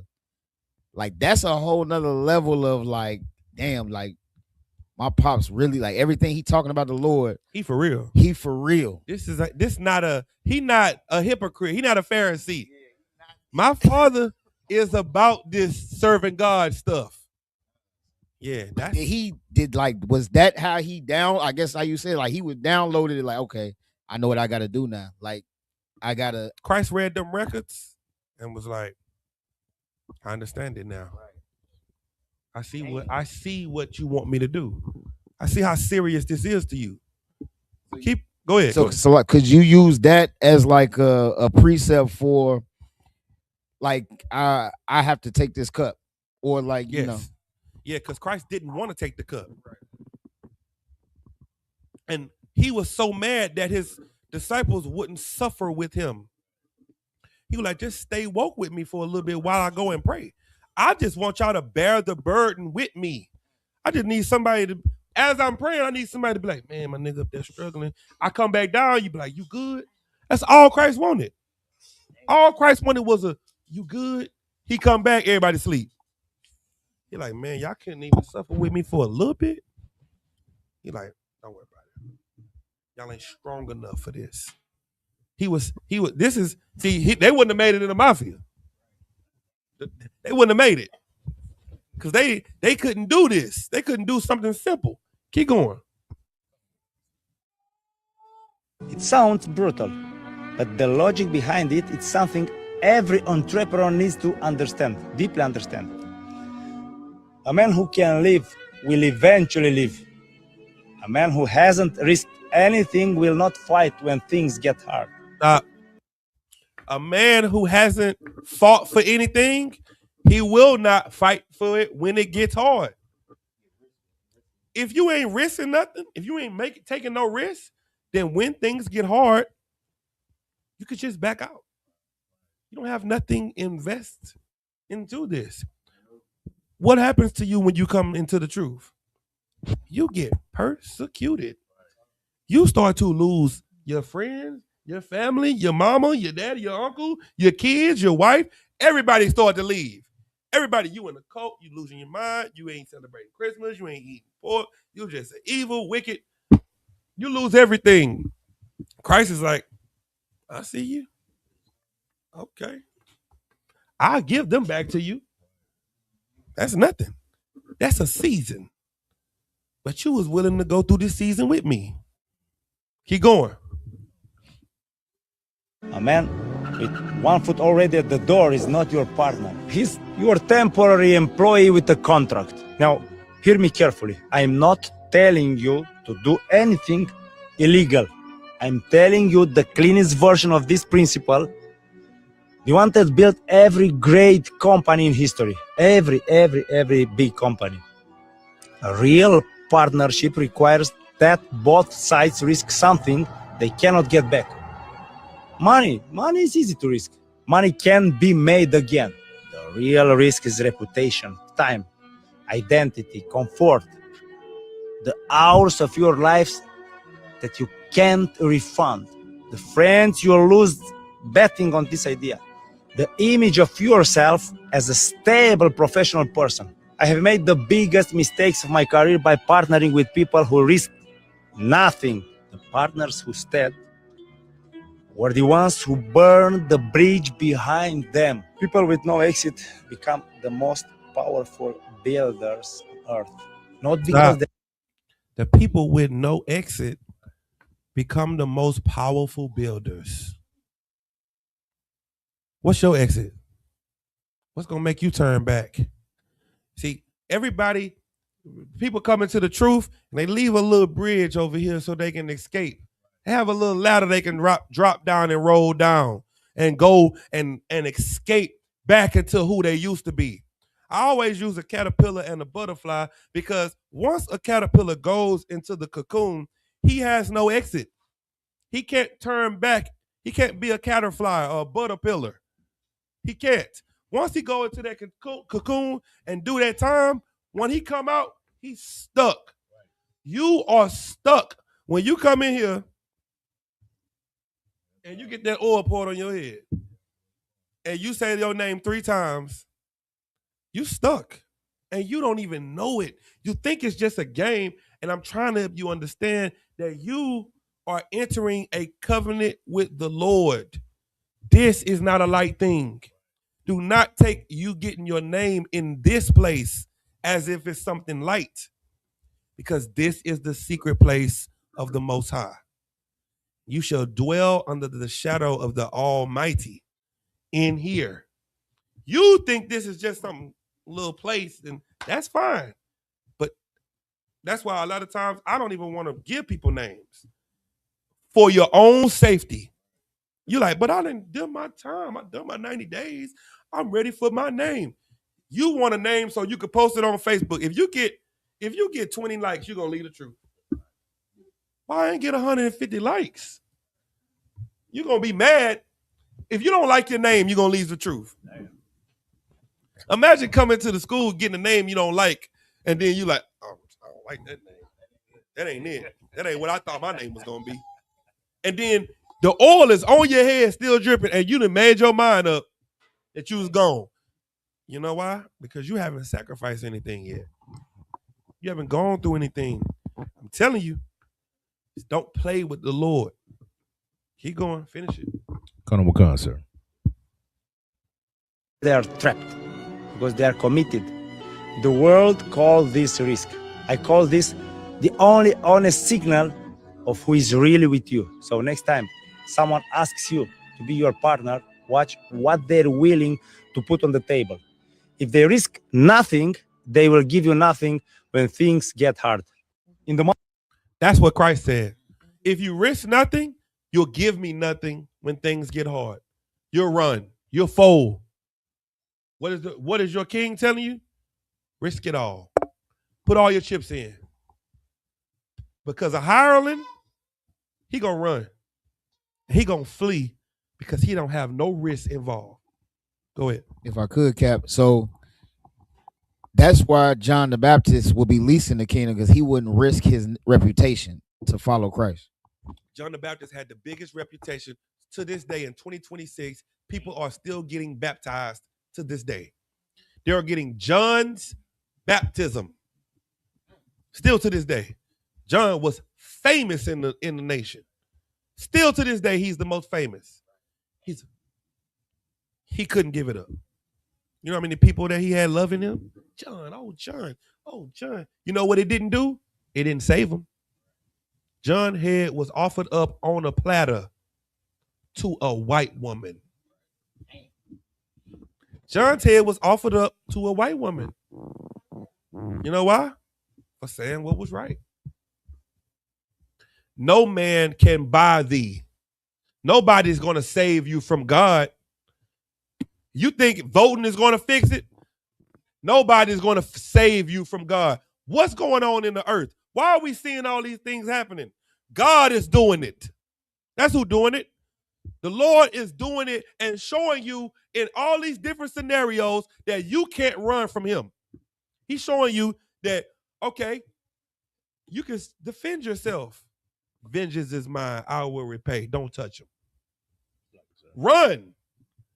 You can't run from them. It's like you put your hand on the wall and a serpent come. You remember the scripture in Amos? He's showing you there is nowhere to run or hide. You better do what I told you to do. Go ahead. Somebody had a precept, sir. Salakia. Hold on, I got one more precept, Mike. Let me get this precept.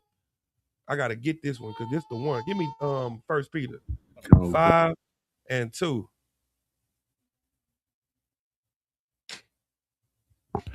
Sir, this is the book of 1 Peter, chapter 5 and verse 2.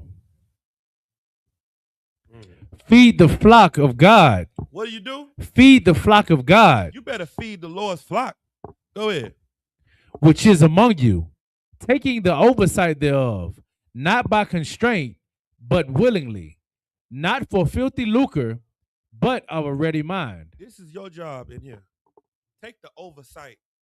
Everything that's going on, you should take the oversight of the neighborhood, of the community, of everything around you, and not for filthy lucre. Not for Rolexes, not for new cars, not for that, for the people to have a ready mind. Ready for what? For the war that's coming to them. Right. Get their mind right because we at war.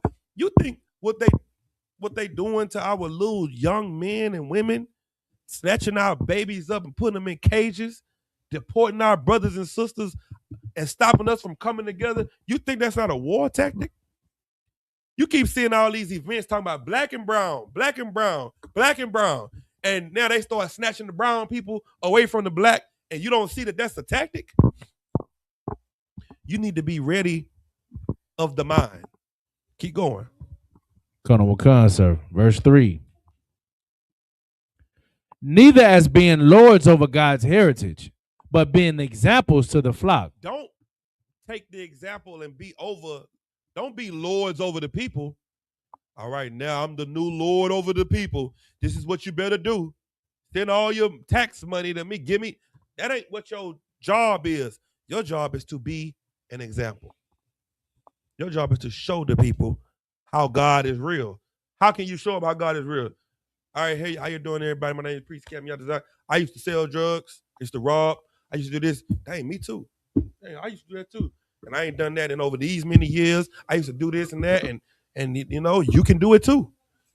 Dang, I sure appreciate you telling me that testimony, because that sure helped my spirit out. Because I thought I would never be able to stop. Hey, how you doing? My name is Officer this and this and that. And I used to smoke weed and I used to smoke crack. And I used to do this. And I was a pimp. And I had 10 hoes. And dang, me too. I didn't think none of y'all was on that.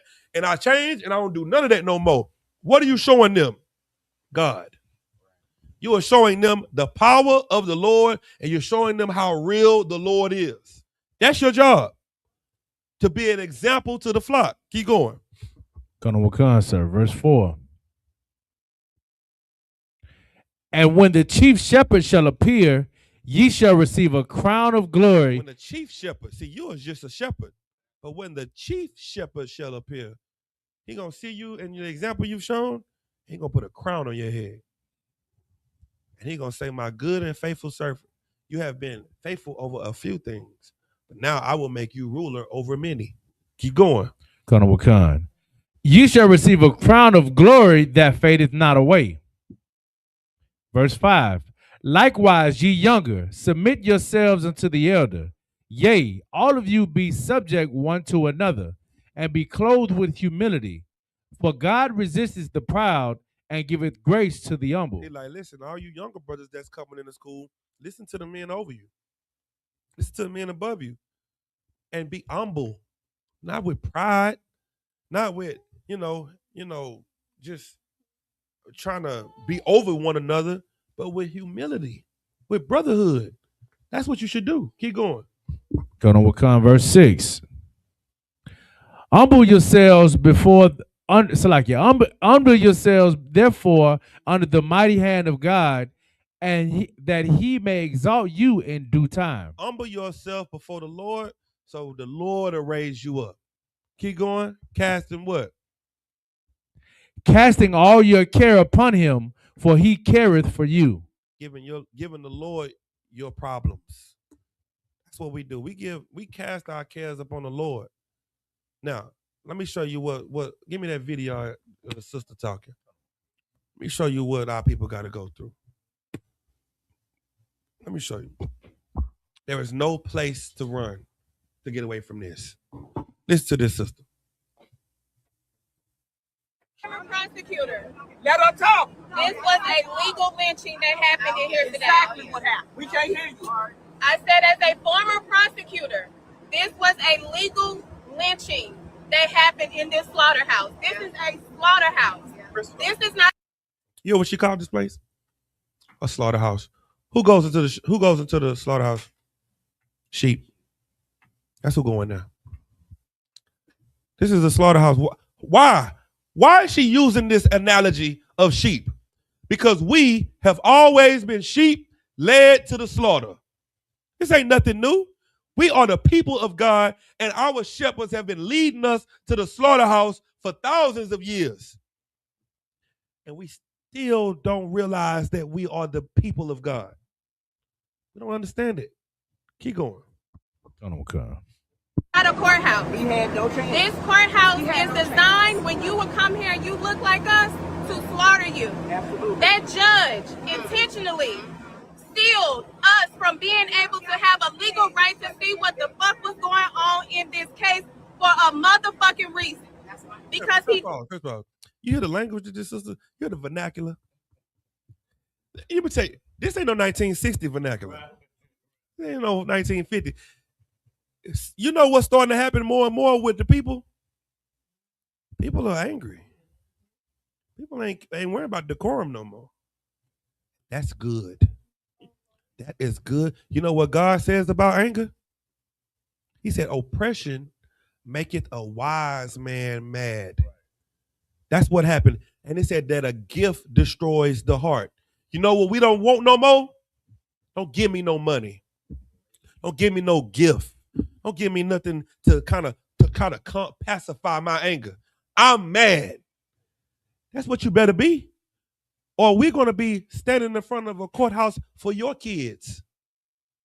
If you're not able to see the danger, if you're not able to see how close this is to home, these young men are our brothers and cousins and nephew. If you ask enough questions, he your cousin.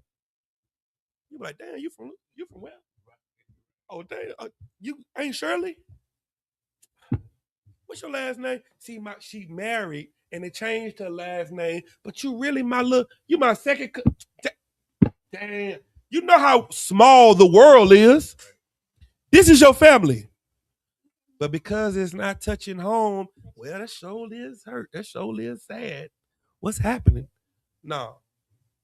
If you don't take it serious, you're going to be crying over yours next. Keep going. No, when we have access, we don't play up. You know who was crying and saying this? 5 months ago? 3 months ago? Who was doing this? Standing in front of the court and saying all of this. Who was doing this? The Lord Cole. Who was doing this 3 or 4 months ago? Anybody?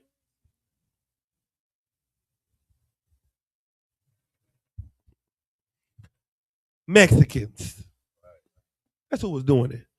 Mexicans was getting snatched up by ICE. They had ICE all over the airports. They had ICE all over the train station. And guess what black people were saying? This ain't got nothing to do with me. This ain't got nothing to do. This ain't my family. Well, guess what God said? Oh, you need your family to be hurt?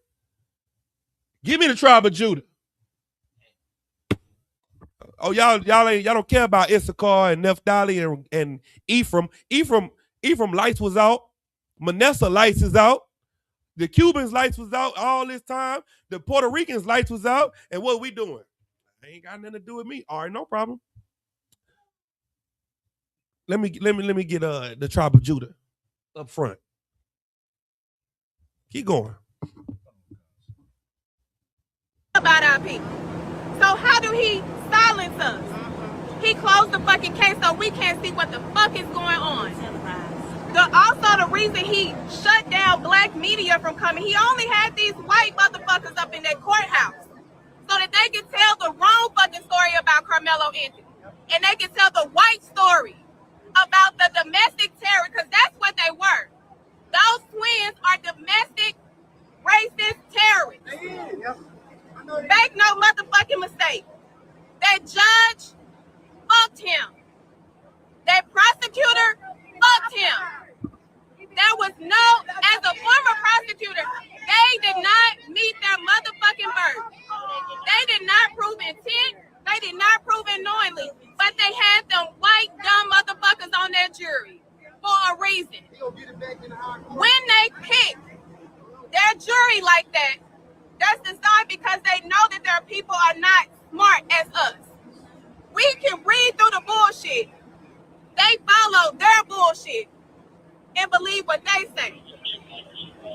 So when we are out here discrediting ourselves, it's giving them an advantage. They know how to divide what you us. said, when we out here discrediting ourselves, saying that black people is the problem. Well, this, we got to do better. That's giving them the power. When are we going to stop blaming ourselves for, maybe he shouldn't have had a knife on him. He shouldn't have had a gun.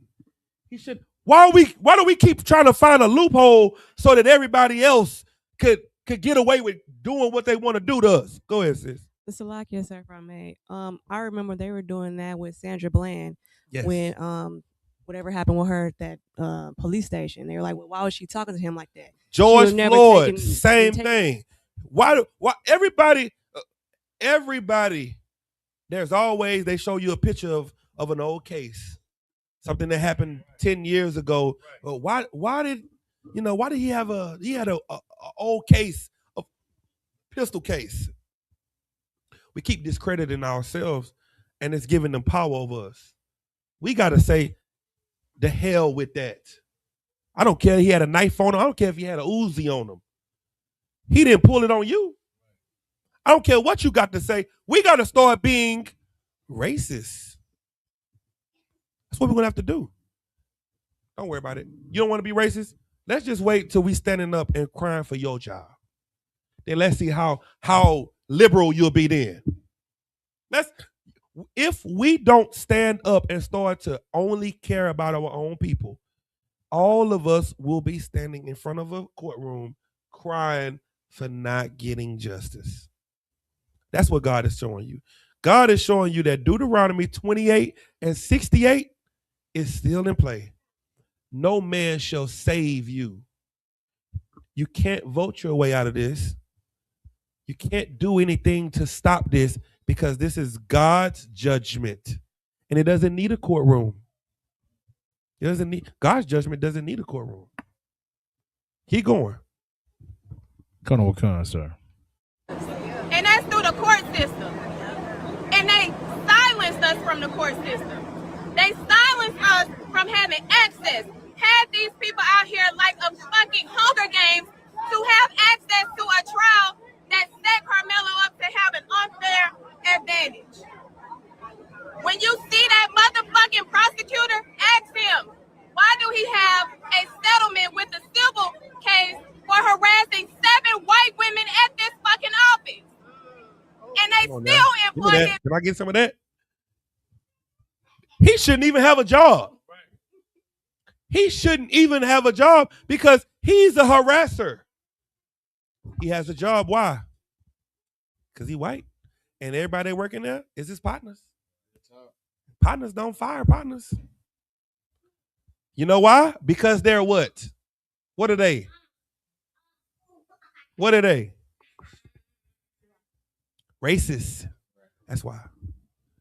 It seems like racism is it seems like it works if you use it. It's like the biggest, it's like the Joker. It's like somebody told you not to play the Joker in the spades game. You playing spades and you got a Joker now. You can't play that because that's a Joker. That's not fair. That's not fair for you to play the Joker. But I mean, I got it. Nope. That's Jokerish. It's Joker. You're wrong. And then they go, Joker. And you like, dang. They played the baby joke on me. I thought I couldn't play the. Nah, I ain't never said you couldn't play the baby joker. The biggest card that you have is the race card. And everybody else is using it. The Asians are using it. They got rights. And they don't vote. The East Indians are using it. Do you know that there's an East Indian side of town everywhere? There's an Asian side of town. There is a Chinatown. Where's the Negro? Where the Negro town at? Huh? You don't got one of them. And you vote. They don't. And nobody calls them racist. When you walk in the nail shop, how many black people do you see in there? And they're not racist. How many? That's the only black people is the customers. But if you have a business that's only with black people, where's the white people? What I'm trying to get you to understand is God gave you if the Lord wanted us all together, then the Tower of Babel would have been perfect. The Lord gave us all different languages because he doesn't even want us all to talk to each other. He said, look, you talk to who you understand. So you like, oh, okay, well, that's who I go over there with them.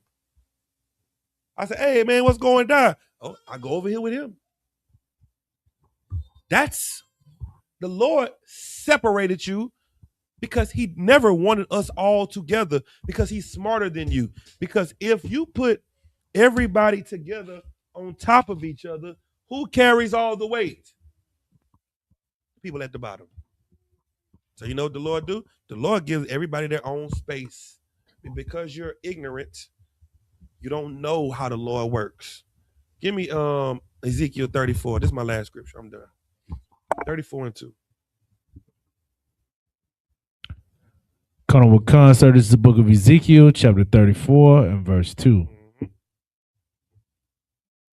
Son of man, prophesy against the shepherds of Israel. Prophesy and say unto them, thus said the Lord God unto the shepherds, woe be to the shepherds of Israel that do feed themselves.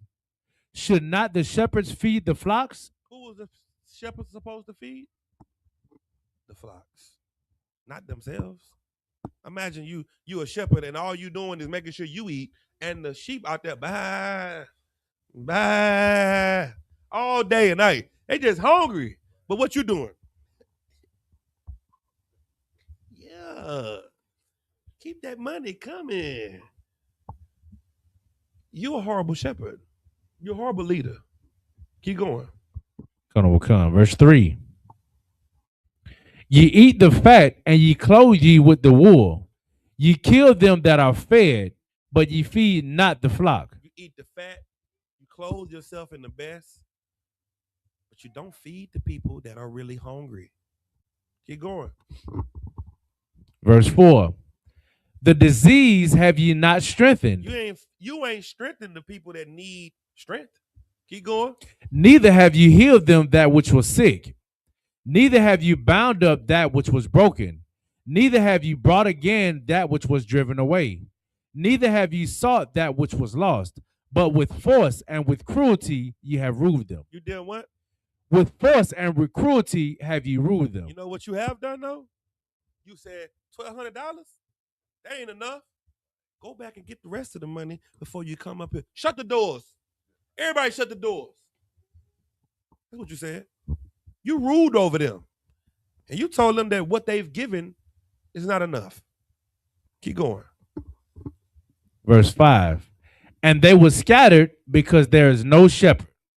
And they became meat to all the beasts of the field when they were scattered. My sheep wandered through all the mountains and upon every high hill. This is important. Blacks and Hispanics, you wander through all the mountains. You know who the mountains are? The governments.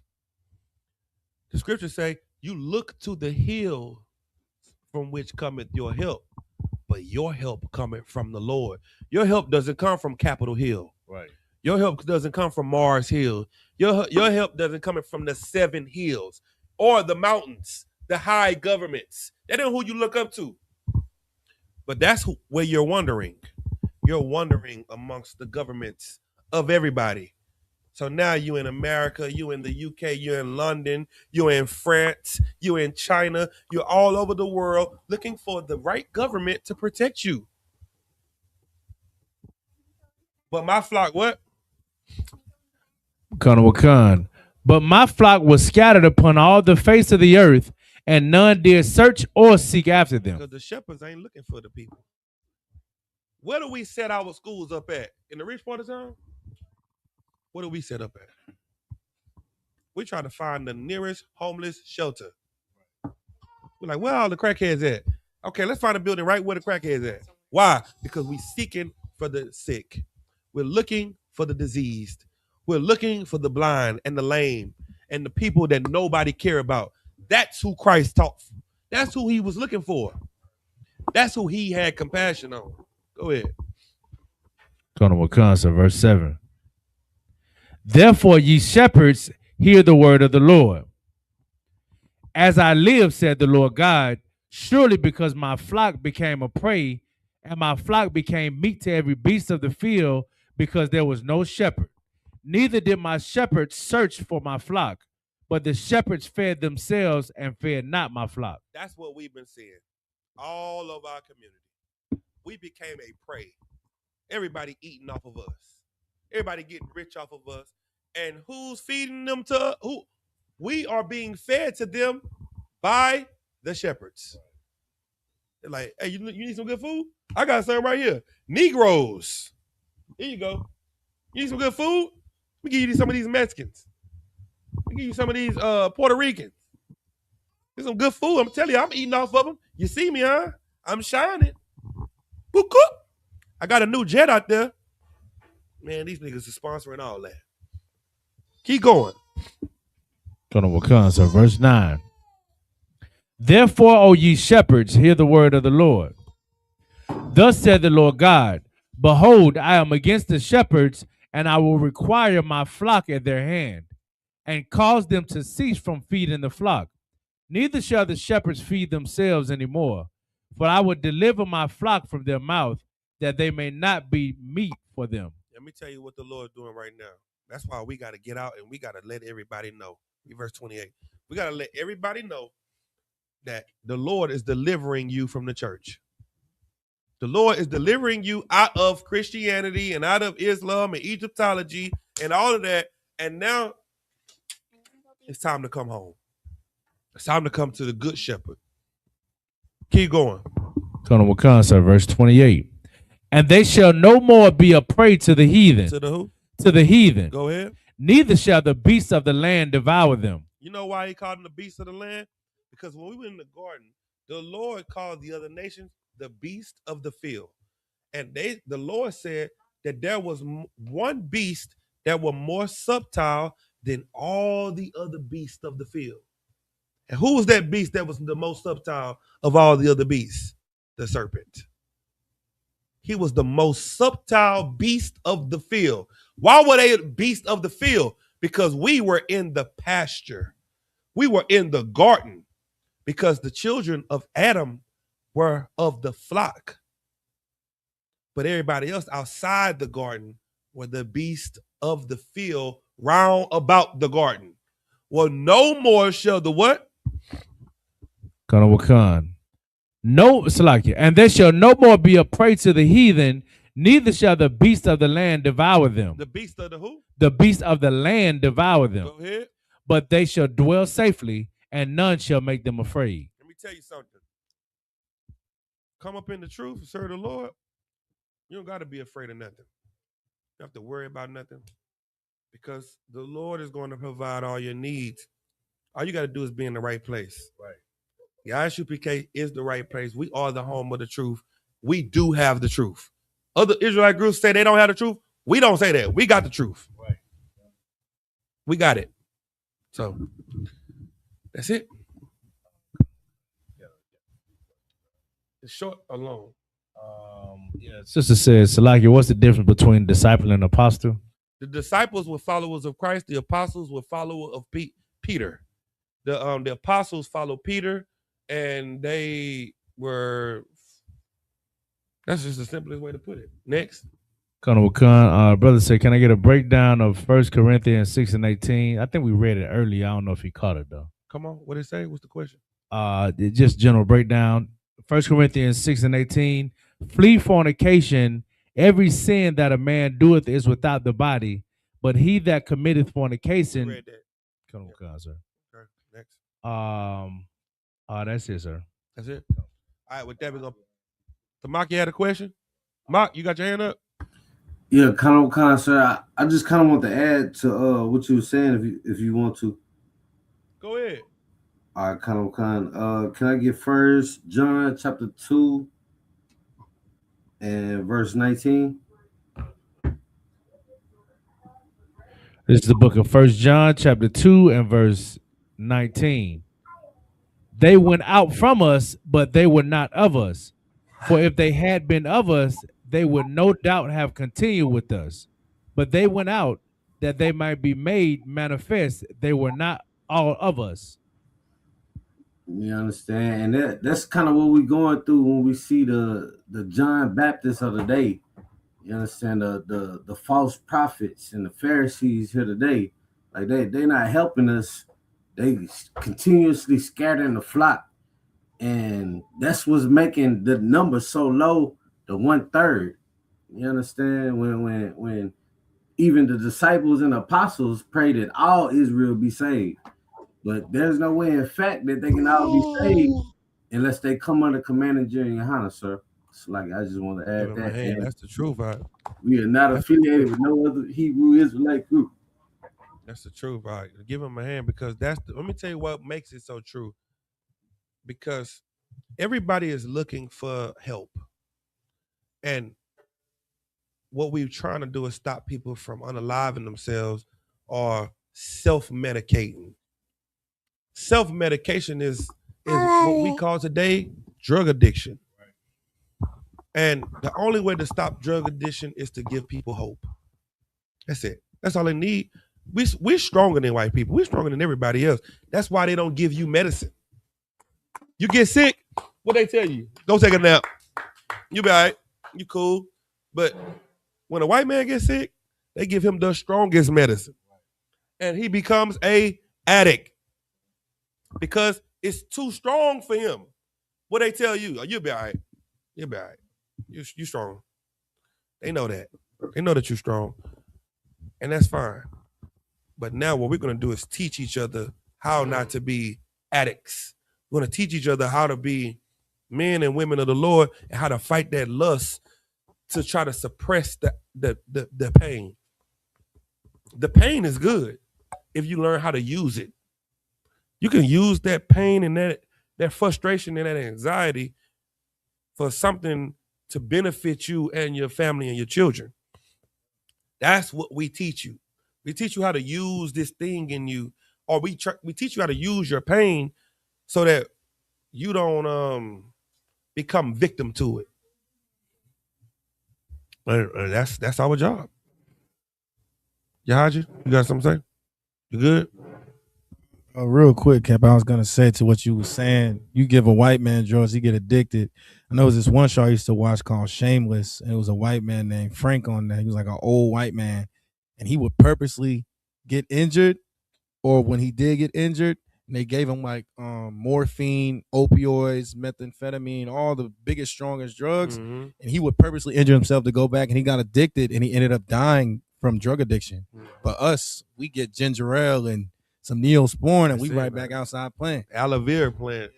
And they tell you to, take a nap and you'll be all right. After you get shot. You get shot, and with the bullet wound, they tell you get your little aloe vera and drink some coconut water or something. So that's it. The war. Good too. That's heavy because like us trying to be like the white man, when we get a little bread, we trying to pull up. We trying to take drugs to cope, and we the ones with all the goddamn problems. That's right. That's right. All right. With that, we're gonna pass the class over to precinct officer Yahaja. Give him a hand.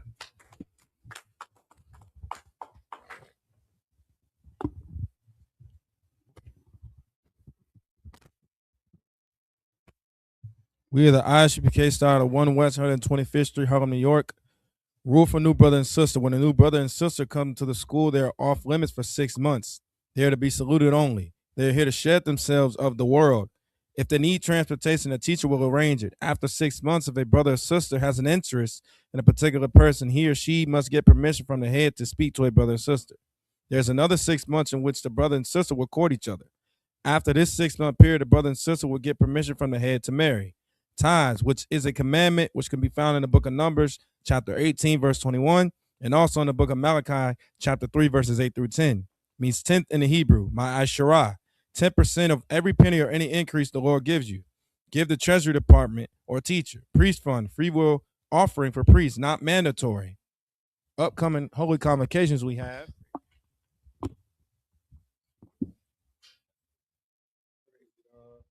Memorial of the blowing of trumpets.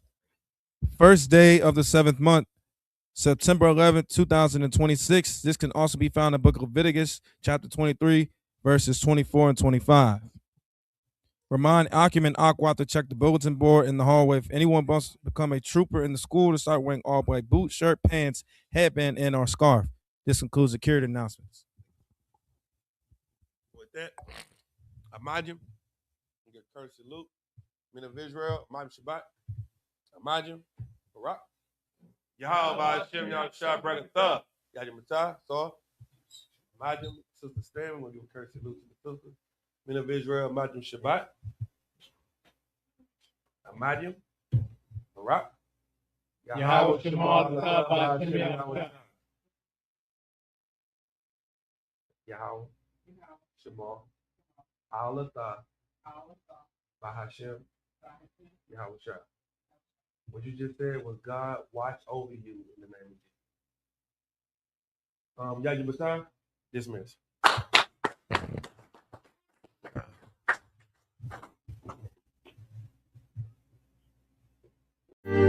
Because when I found this truth,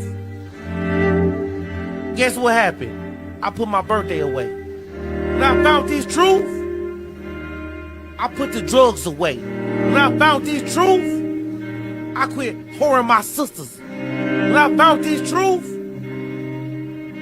I started becoming a better man and a better person. Because now I know I'm on that narrow path. Now I know I'm on a righteous path. Now I know what I'm doing is going to get me somewhere.